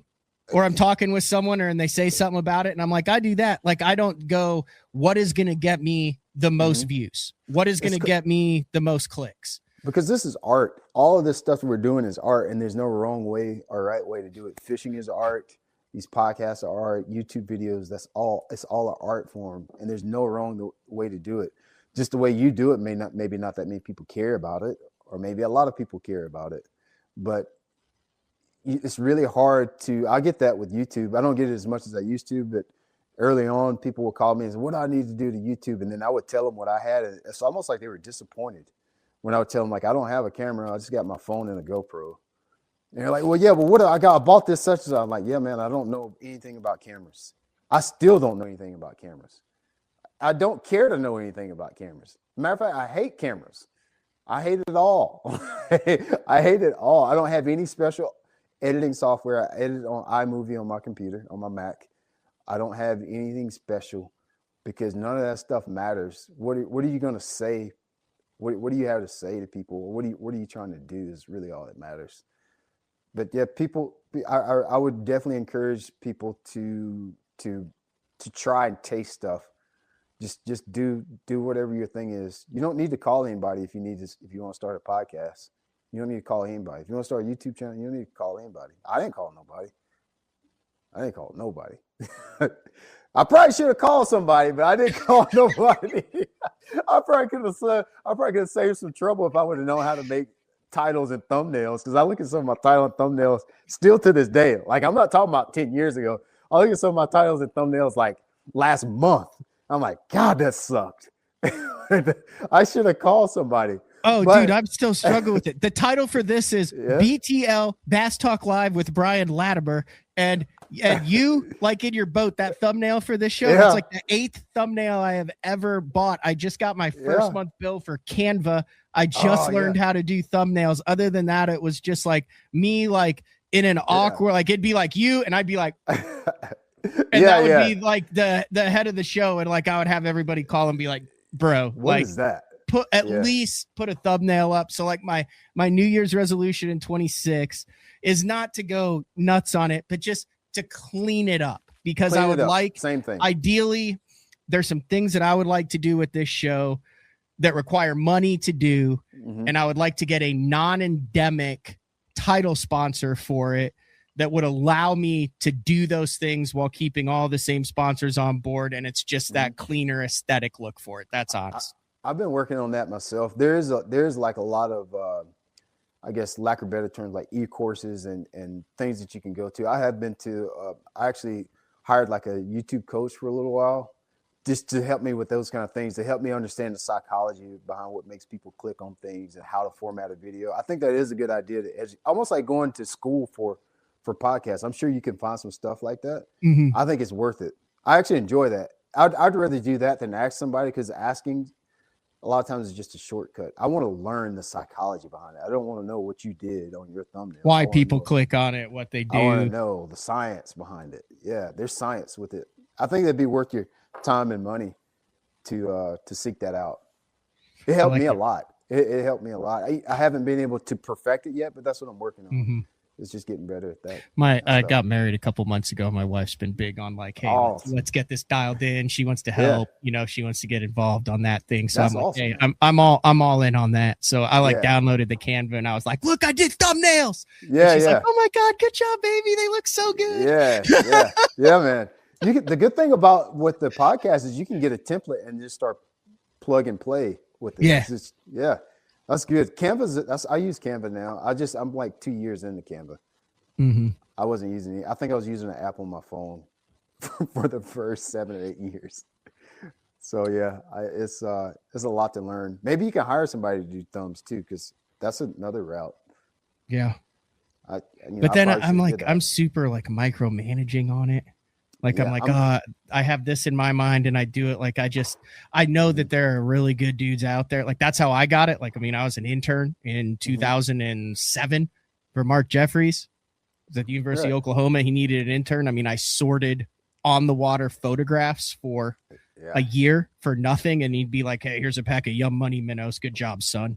Right. And I'd be like, dude, I just sorted like 37 hours of pictures. Like, that's how I got to know everybody, because like I knew what they looked like. So I could be like, you know, hello, Mr. Pace. Well, they had no clue who I was, but I did, because I'd looked at 1 billion of their photos. Right. But yeah, I'm like, I have to kind of let some control go. Yeah, I'm learning that's that the hardest thing. I was telling some people this recently. I've always been good about making work for myself, but not that great at running businesses. And so a part of running businesses is learning how to use people that know more than you. That's what business really is. If you're doing everything, you don't have a business. You know how to make work for yourself. And so that's probably the next phase of my life, because I've edited if you watch my YouTube channel, let's just say there's 100 videos, I've edited 95 of them. There are some that the TV team edits, but I do all the editing, thumbnails, description. I do like it all.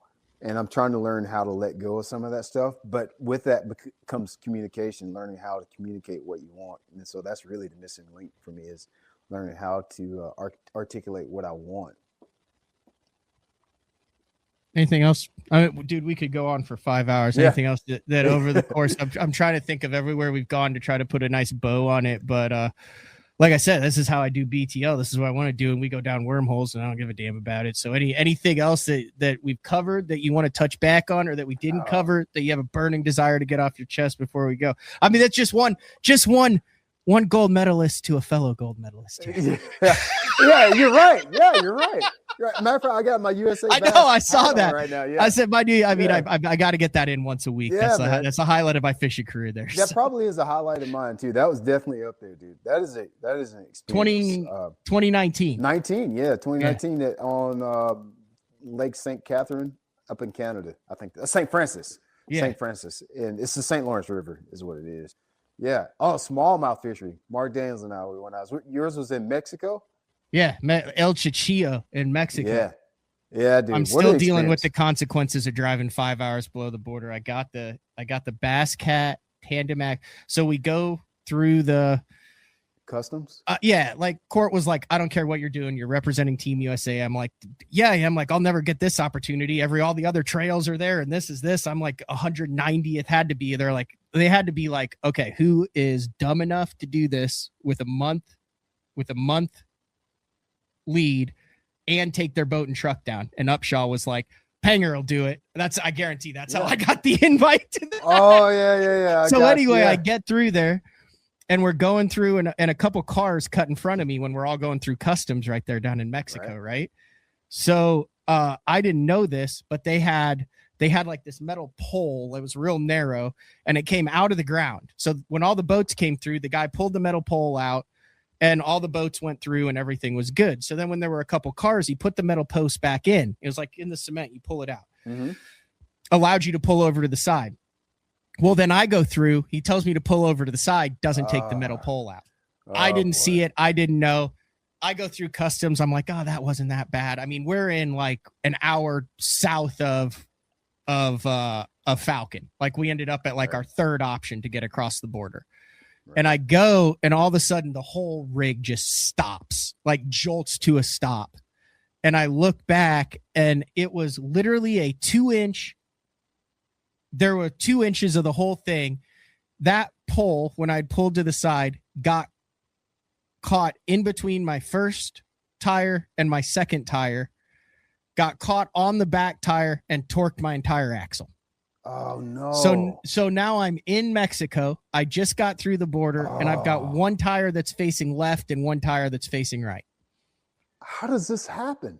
That's exactly what I was wanting to know. So I had to pay a dude $20 just to back it into the deal. Long story short, I rolled with 3 tires the entire time.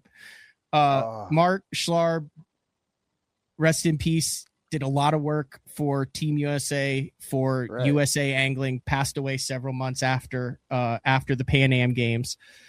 Oh, man. For some reason, had a spare spindle, because it was totally torqued. So I was able to get it back on the trailer to get it back across the border. And now I have a slightly bent axle, and I'm going through a trailer tire on the front driver's side every 25 hours. But I called Bass Cat, and I was like, listen, like I could pay thousands of dollars to do this, or you guys make your own trailers. You make the best trailers in the industry, in the business. I'm getting a new boat in April. This is probably some behind the scenes stuff. You know, when I bring that back, like, I feel like you guys would have a better job of fixing it than me paying a random guy. And they're like, yeah, we're all good there. Yeah. But yeah, no, that's how I ended up at the Pan Am Games with 3 tires driving through Mexico. Oh my gosh, man. That is horrible. Yeah. If you would have kept going to Mexico, you're not getting a trailer fixed. No, not with normal parts. No, somebody might have welded it for you. They might could have welded some new stuff under there, but no. Yeah, that's horrible. That is the worst. I've been so fortunate not to have. I've had a couple trailer issues, but they've all been pretty close to home. One time I did have to have a boat towed back home, though. I did have to have one trying to because of the truck trailer. Yeah, because of the trailer. I had to have a boat towed back home from Pennsylvania one time. It cost me a fortune. So that's why I felt your pain. On a flatbed? Flatbed? Yeah. Yeah, that's expensive. It was expensive. So I take that back. I had it on a flatbed. I had it taken. I was in PA, had it taken to a marina, flatbed from where I was broke down to a marina. And then I had a guy tow it back here home for me. Like a hot shotter, brought it back here to South Carolina for me. But yeah, I feel your pain on that. And that was just in PA, and it was like a nightmare. So I can only imagine being at customs, not even in Mexico, you're at customs. It was so out of my hands, and so I can't believe this happened, that I got back in the truck and I was with Upshaw, and Upshaw was like, are you okay, man? And I was like, yeah, why? And he's like, because I've known you for a long time, and you are way calmer than you should be in this situation. And I was like, yeah, I mean, it was so chaotic that it literally like skipped the, oh my God, this is a nightmare, and went back to screw it. We'll deal with it 5 minutes at a time. It is what it is. As long as we get out of here, it makes for a good story. So I skipped it was so bad that I skipped the entire freak out phase. Yeah. Your masculine energy was showing up. It's like, all right, what do I do to get myself out of this? That's all you got. That's all you got anyway. It's like, you can be mad, but you're still going to be stuck at customs. Yeah. Yes. Oh, we'll close it with this. This is interesting. if you're good with this. Yes. I don't know how this is going to go. 50-50. It'll be a bad ending of the show. 50-50. Great ending. It'll leave more questions and answers. So Mike Soul asked, does a blue trophy or fishing in the classic appeal to B-Lat? And I had heard rumors before that there was a potential like on the split and the merge and all that. And for a while it was like, hey, did you guys hear B-Lat's coming to the Elite Series? And there was a bunch of Carolina guys that came over, like Matt Airy and Brandon Cobb came over in that deal. Who's the other dude? The Johnstons. Yeah, the Johnstons came over. Well, I'm talking about just Carolina guys. Like there were 3 or 4 Carolina guys that were just in that. And then all of a sudden, like B-Lat's, you're just like, you stayed with FLW. So was there any smoke? Was there any fire to that smoke, I guess is the question? Lots of smoke. The most smoke you ever see. I'm talking about smoke, more smoke than a Jamaican smoking weed in a freaking sauna. More smoke than you could ever imagine. I will say this. That was a bad deal.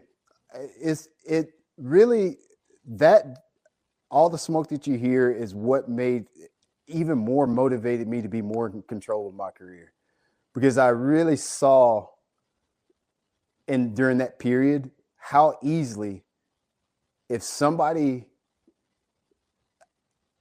either if they had it out to get you or if there was something that they had against you, how easily they could take things away from you. And so it actually motivated me even more to make my own box, to lean more into things outside of tournament fishing, because it is a gatekeepy place. It's very, very, very gatekeepy place. The rules bend for certain people more than they do others.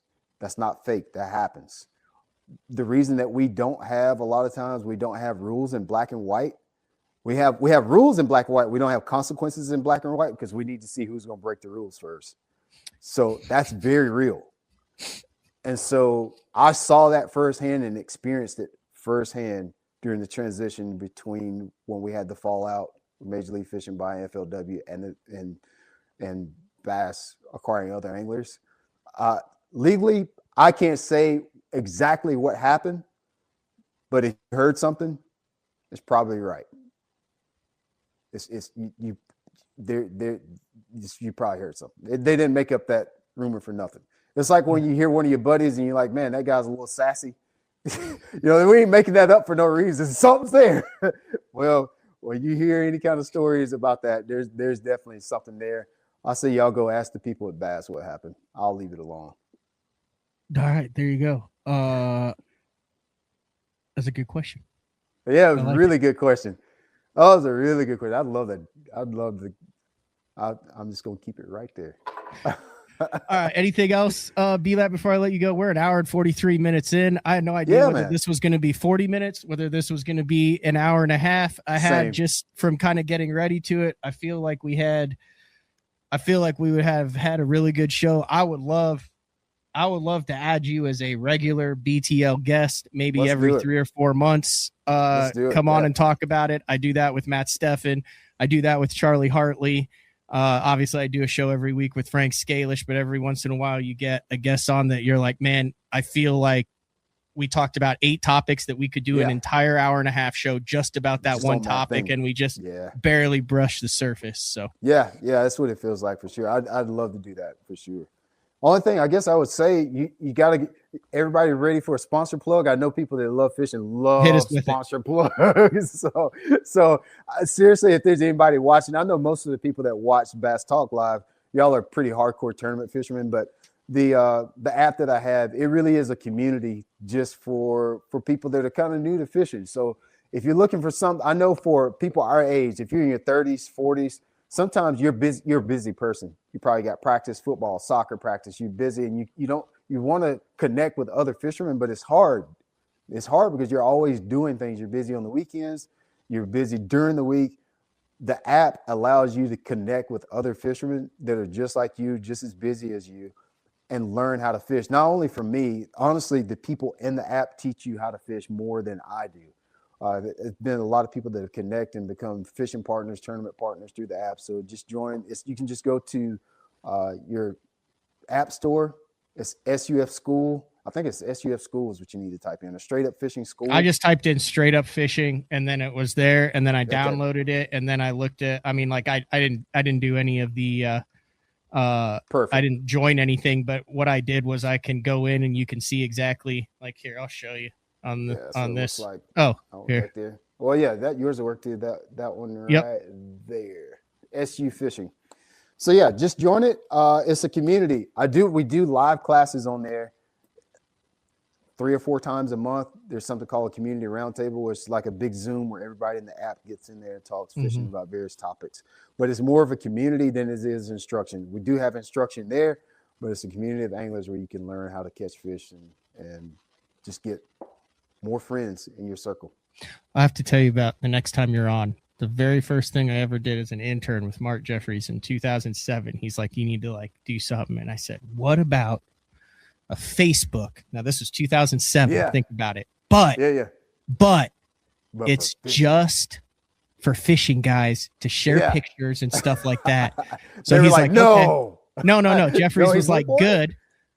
So we called it Social Fins. Yeah. And it was me as a 21-year-old at the University of Oklahoma. I had no idea. I mean, it was a total disaster. We like hired a website designer. We actually did it. We launched it. We got up to like 4,000 to 5,000 people who joined it. It was totally free to join. Like my big thing was we had like it was basically like a community app in 2007. Long story short, it was just me. I had no idea what I was doing. And one guy, and it lasted like 6 months to a year before it just died. But that's a big deal, man. 4,000 people though, man. Yeah. 4,000 people. It got freaking, I mean, I thought, oh, this is the end all be all. But I mean, like I'm a communications major who was fishing, played hockey, and sorting photographs for Mark Jeffries. It was doomed from the start, B-Lat. Man, you were ahead of your time, honestly. Because look at everybody has a fishing page nowadays. You were way ahead of your time. Yeah. Way I'm trying to see if I could find, like, they had like a press release about out on it and everything. I remember, it's hard for people nowadays to understand. I remember with fishing news, I used to check Bass Fan every couple hours. Yeah. That used to be the deal back in the day. Yeah, it was. Is it still a thing? Is Bass Fan still a thing? I don't remember last time. Yeah, so they moved all of their content over to In Fisherman, and Todd Seisner and a couple guys are in it. I found the press release. This is in Western Outdoor News. It was February 2010, Norman, Oklahoma. There's a new place on the World Wide Web. That's how old it was. They said World Wide Web for bass fishing anglers and fans to congregate and talk strictly about bass fishing. Social Fins is a new network site completely dedicated to bass anglers of all skill levels, from beginning to touring professionals. Social Fin offers bass fishing community opportunity to gather at a single social site, profile, make friends, share photos, write blogs, chat with other members, participate in public forums, and keep up to date on the industry, the news, and much more. Unbelievable. And what a headline. What a headline. What a time to be alive. It ended up just costing Mark Jeffries $5,000. Oh, it cost $5,000 to get that. Oh, by the time we had the thing made and everything he had put in, and we had paid for the website and the host and the design and all that, and then we did it for a year. I mean, it was doomed to fail. Like I said, it was just me. Yeah, dude. But isn't it crazy that like it costs nothing to start stuff like that now? Yeah. I mean, you don't know. I mean, yeah, it costs literally nothing to start you can start a lot of things on social with no money. It's crazy how much things have changed. You're coming off the second best year of your career, points statistically wise. Headed into 10 years. Excited to get back on the water and catch him this year on the after you pay your $5,500 today. Yeah, man. It's like I'm cautiously optimistic. There's years where I look at the schedule and I know I'm going to catch one, and then there's years where I'm like, this is going to be a little tough. This one's going to be this one's going to be a little tougher for me. Our schedule is going to be a little tough for me. So if I can do well this year, which for me is not so much tied to results. Like for me, a good year is when I find fish, I go back and I catch them. Where they decide me to put me in the standings, that's none of my business. Yeah. But for me, a good year is when I go and have productive practices, or not even productive practices, maybe a bad practice, and then figure out how to catch fish in the tournament. That's all I'm looking for out of this. And so just looking at the way some of these tournaments are set up, I think it could be Harris, challenge. Santee, Wheeler, Douglas, Harris, I've Eufaula never- in Oklahoma, Champlain in New York, 3 hours of scope each day. That's it. So I've never cashed a check at Harris Chain. There's only 2 lakes I've never cashed a check at: Harris Chain and Sam Rayburn. And the weird thing is, I don't hate either one of them. I like both of them. I just don't cash a check at those. I don't catch enough weight. Santee is just real funky. It's sort of like Okeechobee. It can screw anybody. So that was a little scary. I've never been. Wheeler's to Wheeler. dicey as hell. Yeah, never been there. All the tournaments I fished, I've never been to Wheeler. And Oklahoma. Douglas, dicey. Douglas, I'll catch them at Douglas. Okay. Whether they're big enough or not, I don't know. I almost want to open at Douglas one time. Okay. So Douglas, I feel good about. That's my region of the country. Eufaula, I did not. Trash. No. Eufaula, before they went there, I thought Eufaula would be the best tournament lake in the entire country. It's 100,000 acres. It has huge. smallmouth, largemouth, and spotted bass. You can catch them any way you want, whenever you're there, regardless of when you're there. And I was like, wait till they go. It's going to be 17 to 20 pound bags. You're going to have guys in the bushes and guys on smallmouth and guys scoping and guys. You can do everything you want. All right. The 15 major tournaments that have been there the past 5 years, it's either been a flood, it's been catastrophic weather, only 10 acres of the lake have had fish that want to bite. Like, it has not shown out anywhere near to how I think and how I did, like, kind of growing up and fishing in Oklahoma. Like, it is shocking how difficult it fishes in national tournaments when you're like, dude, like, this lake has it all. You want to go freaking crank mud and 2 foot up, do it. You want to go drop shot and 20, do it. But it hasn't shown out the way that it can. I don't think, I don't know what it can be, but I can tell you we went there. It was at 23. Bro. I can tell you what it's not. Don't take me way out there for that. Don't take me out there to Oklahoma for that. That place sucks. It sucks. A big one. And whatever a big one is, you can fill in the blank. But God, it ain't good. I can tell you that. So that was, that was dicey. Yeah. Where did we go after that? And then Champlain with scope for 3 hours. That's good. I'm not planning to scope anyway. And then back to Florida in September for the championship. Yeah, that'll be hard. We'll get the championship. Championship is whatever, but championship is championship, so that's fine. But Champlain will be good. The only thing that worries me is the meat of the schedule. There's only one in there that I see that I'm like, Wheeler could be, even though I've never been to Wheeler, just looking at how it sets up, some of my stuff could work there. Oh, wow. So this is interesting. There's obviously no smallmouth in Santee. No. Well, hold on. Kind of not. So the congaree that feeds it, I think it's the congaree. There's smallmouth in there. Has one ever been weighed in? In a national tournament, probably not. But if you go far enough up that river, there's smallmouth. We have smallmouth. Like little ones, or like ones that are like, oh, that's a nice smallmouth. Yeah. 4 pounders. Where is it likely that nobody's going to have any business up there at the time that we're going to be up there? Can you get up there without like dying? I think so. Every time I've fished for smallmouth there, it's always been waiting. I don't know, but what's keeping them from swimming far enough down? It's not going to play. I'm just saying that it's not going to play. Let me just say that. But I would just say they're smallmouth. Wheeler could catch smallmouth. Douglas could catch smallmouth. Yeah, Eufaula could catch smallmouth. Champlain could catch smallmouth. I never thought about it that way. But I don't know if there's enough smallmouth and like Eufaula to play though, is it? I don't think so. Yeah, I don't know how it works. So the way it worked on Eufaula, which is everyone knows, is they had a the way that it's been described to me is it was kind of like a passion project for some people there at Eufaula, and they had like a deal, and it was like one guy that was really passionate, and that's when Elam was catching 8-9 pound smallmouth, like the state records, and like, well, there's another lake that has it, but like 7, 8, 9, like you would go catch an 18-pound bag of smallmouth out of there. But as the time has gone and it's kind of changed hands, like they haven't stocked them in there. And with the watercolor and how it rises and lowers, it's a very low population breeding density of smallmouth. So what used to be like a 20-pound sacks of smallmouth coming out, like those, I mean, dude, you could catch freak shows out of there, like 7-8 pound. Like there's a picture of James Elam holding an 8-pound smallmouth out of Lake Eufaula. Right. It just, those genetics and fish aren't really in there anymore. I think Castledine caught, like in the last time they're like a 4 something. Right. And you'll see like a big rogue smallmouth every now and then. But I mean, when I was there, dude, it didn't seem like there was fishing but one section of the lake. I went up the river, up that way, whatever that is. I don't know if I caught a bass up there. Seemed like they were all like in the middle, like not even the middle, like right around the launch. And there was another creek.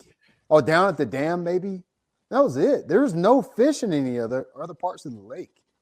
Like just no fish. Said, it's a one of these times it'll show out. Maybe so, and it could be our time because we are going in June.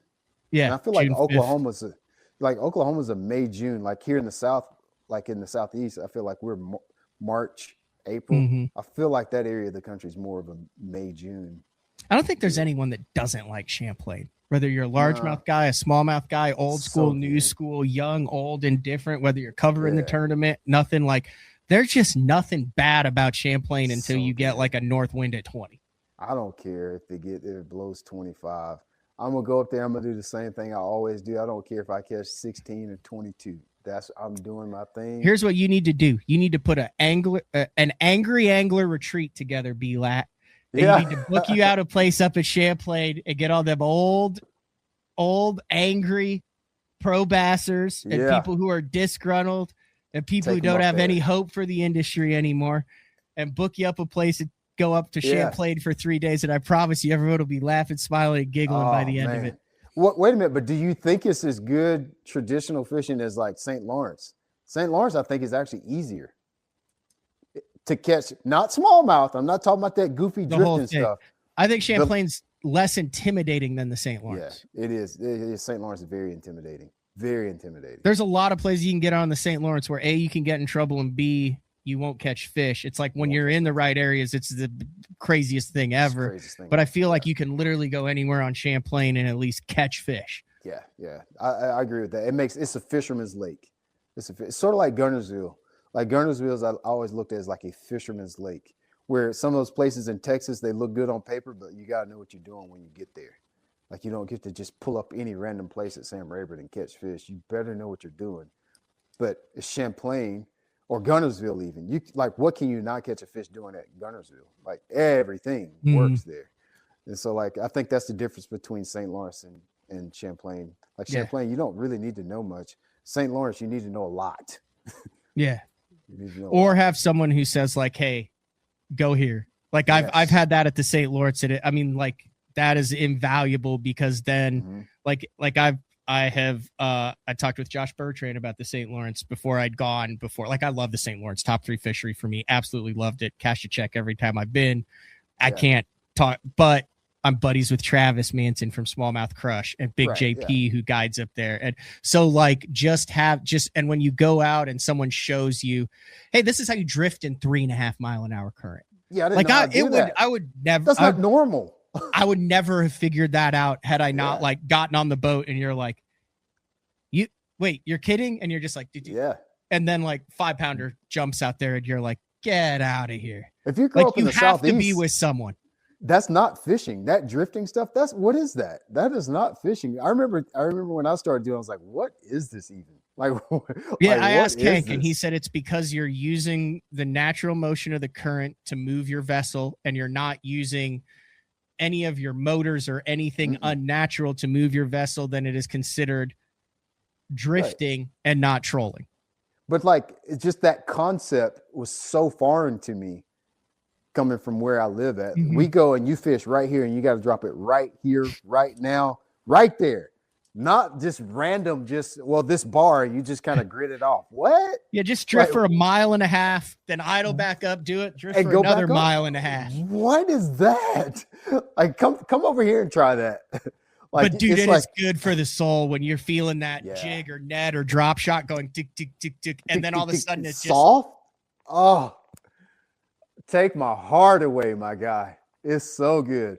But I never do that when I go up there. I'll catch all my smallmouth on a crankbait. really.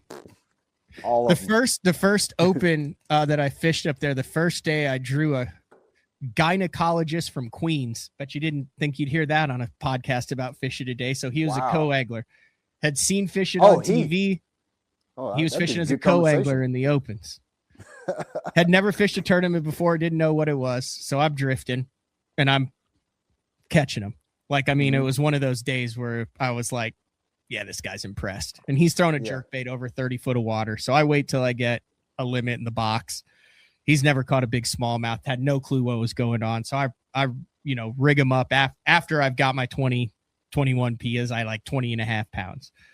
And he started getting, I'm like, no, you just like drop it down, let it go. Cause like as a you've got a good co-angler in the boat. If you're planning on drifting and he goes with a 1 ounce weight and you're using a half ounce, you're about to get your ass handed to you because that guy's making sure that his bait's anyway. I get this guy out and he starts catching 3.5s on the drop shot, and every single fish he catches is his personal best. This is in the tournament. Oh, really? We're hugging, we're high-fiving. It's the greatest day of his life. He ends up with like 3 for 11.5. Yeah. It was made his day with that. Yeah, you made his day with that. Yeah. It was such a cool event. It's a cool place. It's just a cool place to see. I want to take my middle son as my fisherman. I want to take him up there this summer. The summer coming to catch one, either there or St. Clair. I think he might enjoy the St. Lawrence better because the largemouth is just so dumb there. But you can find dumb largemouth on St. Clair too. But the castles kind of make it. Yeah, that's cool. Just the stuff you see there. You can rent one of those islands. Yeah, I'm probably not gonna be able to do that though. It's got to be dummy high, right? It's like $1,000 a night, I think, and it sleeps like 10 or 12. Crazy. And I have always considered, like, when I've had it, like, I'm like, the next time there's a tournament there, that would be a gnarly opportunity to film, to have fun, to what it's like one of those castles. It's an island. It's got its own like boat ramp deal. It's kind of cat a corner from one of the launch ramps. You'd obviously have to park your truck and boat in a parking lot and have it. But if you get like 8 to 10 guys to stay there, could you imagine getting up in the morning?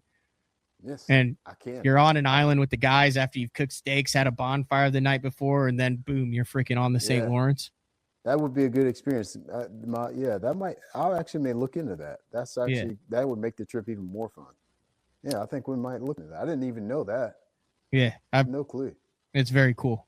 Yeah, I'll do it in an open. You'll do it in an MLF event, so we wouldn't ever have to overlap or cross paths. Yeah, because you've got your reasons and I got my reasons. I'm gonna take my kids up there to do that. They would never forget that.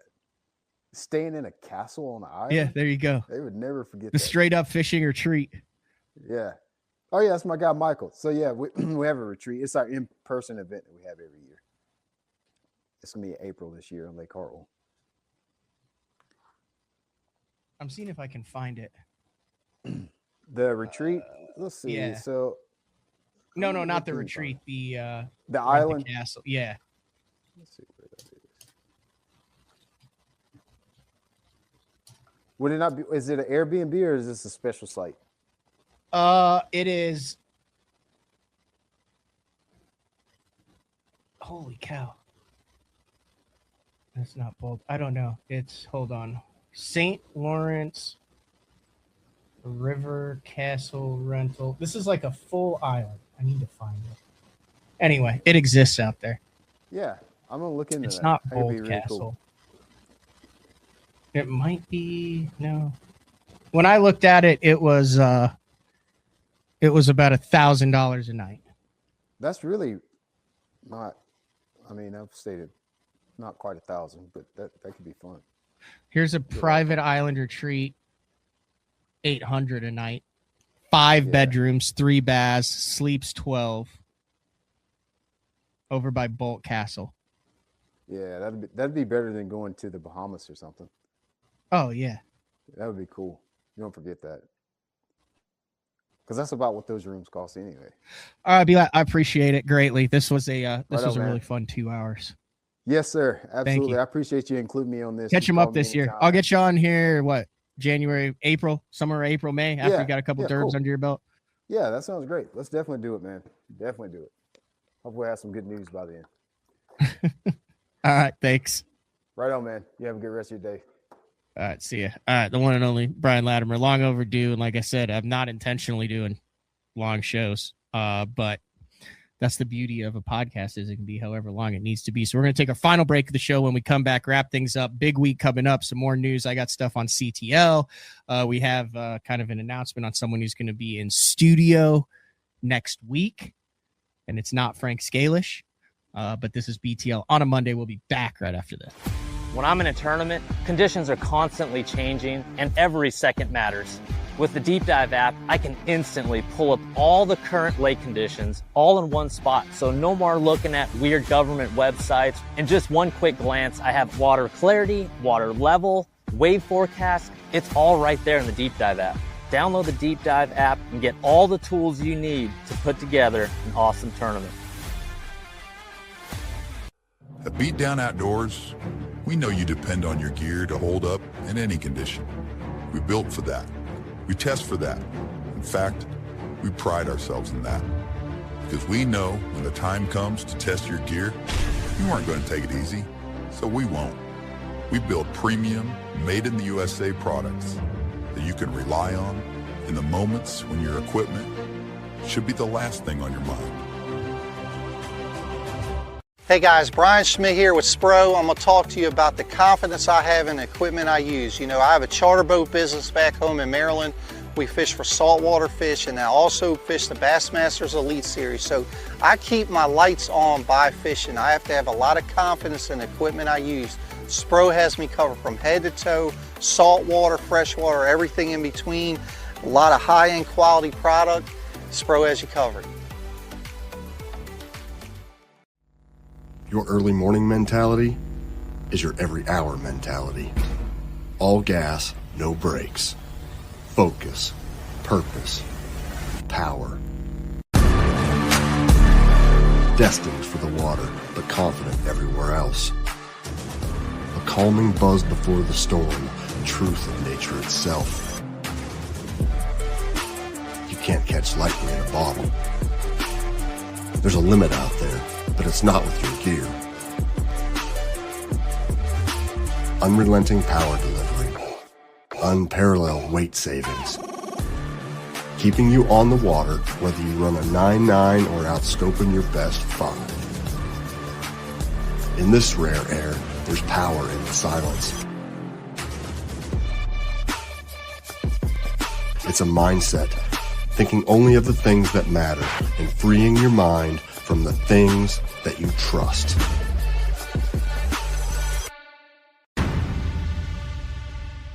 I fish in some of the worst elements across the country. Spring, that's a giant, dude. Summer, oh my gosh. Hi, look at that thing. Winter, it's so cold. And fall. Got a big one, that's awesome. Being comfortable and staying dry is the only option.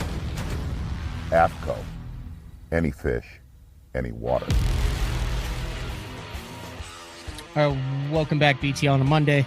Wrapping things up, just looking at the comments here. There's people wondering about Hallman, wonder how Hallman's doing these days. I spent New Year's with Hallman over at his house with his lovely wife, Dawn, and the kids. And I'll tell you what we did. We hung out and we watched football until about 9 p.m. And then his youngest daughter brought out Family Feud. So then we all went into the office.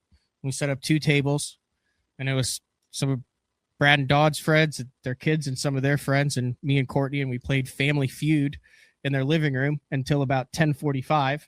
And then I looked at Court and said, hey, if we leave now, everybody is still celebrating the new year. It hasn't hit 12 o'clock yet. We'll be on the road when 12 o'clock hits, and then we'll be home before any of the sketchiness happens after midnight. And she said, sounds great with me. So we left at 11:15, and then we're driving when New Year's. But yeah, Hallman's doing great. Family's doing great. He's grilling. He's having a good time. He's deer hunting. His boy Grayson's big time into deer hunting now. So spending a lot of time in the woods. I didn't really ask him about the fishing stuff or anything. I know he fished in Alaska. But as far as like bass fishing, fun fishing, not going to push that. Who knows what'll happen? I did ask him, and he said, man, he's like, right now, no, as far as coming on BTL. So but it wasn't in a bad way. It was just, it is what it is. All right. Tomorrow, Ben Milliken. Now here's the thing. You typically get a lot of views when Ben Milliken's on. Ben talks about a lot of stuff. He covers a lot of stuff on his channel. I had Ben on before he even made a cast in the Bassmaster Opens. And I said, hey, you're an influence. I knew he wanted to get into the game. Then we followed him through his Bassmaster Open journey, had him on every single time, had him on after he made the Elite Series, during his time on the Elite Series. Now he is no longer on the Elite Series, has announced that he's moving in his video, that he's doing things after. So I said, you need to come on, and we'll put an end cap kind of on this crazy story that's been the last 3.5 years of Ben Milliken's life. I think there's a lot to cover, a lot to glean from that information as he kind of moves on to the next chapter. And there's nothing I would put past Ben. I mean, he's dedicated, hardworking, and extremely talented in what he does, and has a little bit of a chip on his shoulder. So that'll be interesting. And then Wednesday, Scott Palmer from the Bass Tank. There's some new stuff. And Scott's going to tell us what he can tell us about the new stuff. We're still trying to figure out what he can and can't tell us. So we'll know that on Wednesday.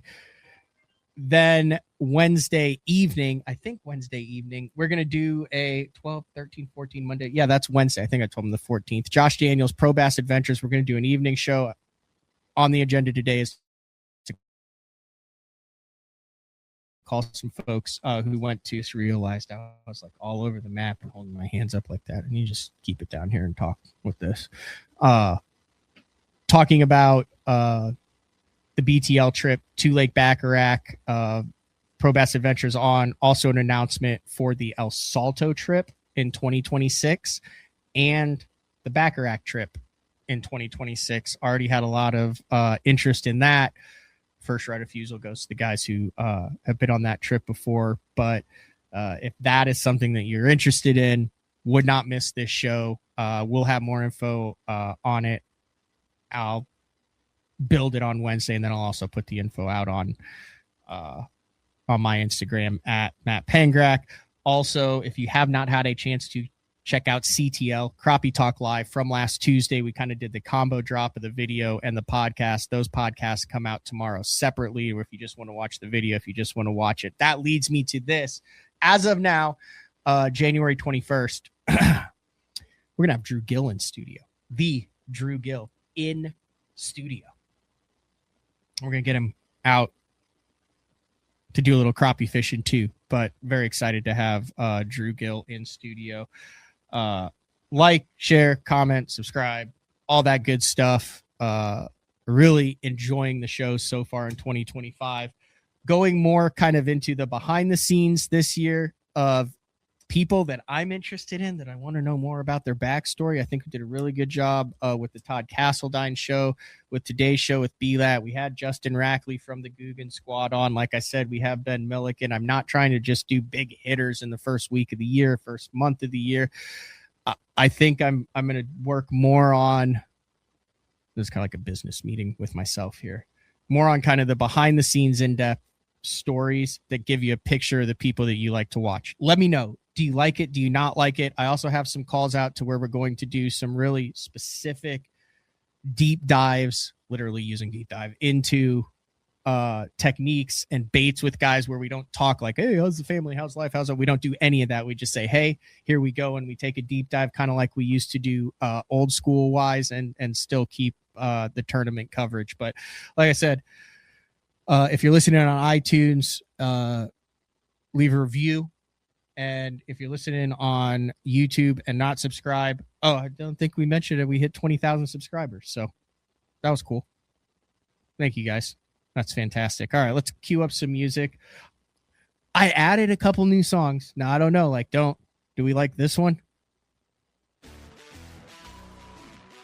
I don't dislike that one. Every day I'm doing some different songs. I also forgot to ask B-Lat, someone else who's doing something cool in the industry that it's worth checking out. I need to put that question here. That was what I was going to ask everybody, and I've asked one person out of 6 guests. And then we also have this one. Maybe a little techno-y, but we'll close it with the regular one. All right, this has been another edition of BTL Bass Talk Live. Same time, same place, tomorrow. The Fred Milliken. We'll talk to everyone then. See ya.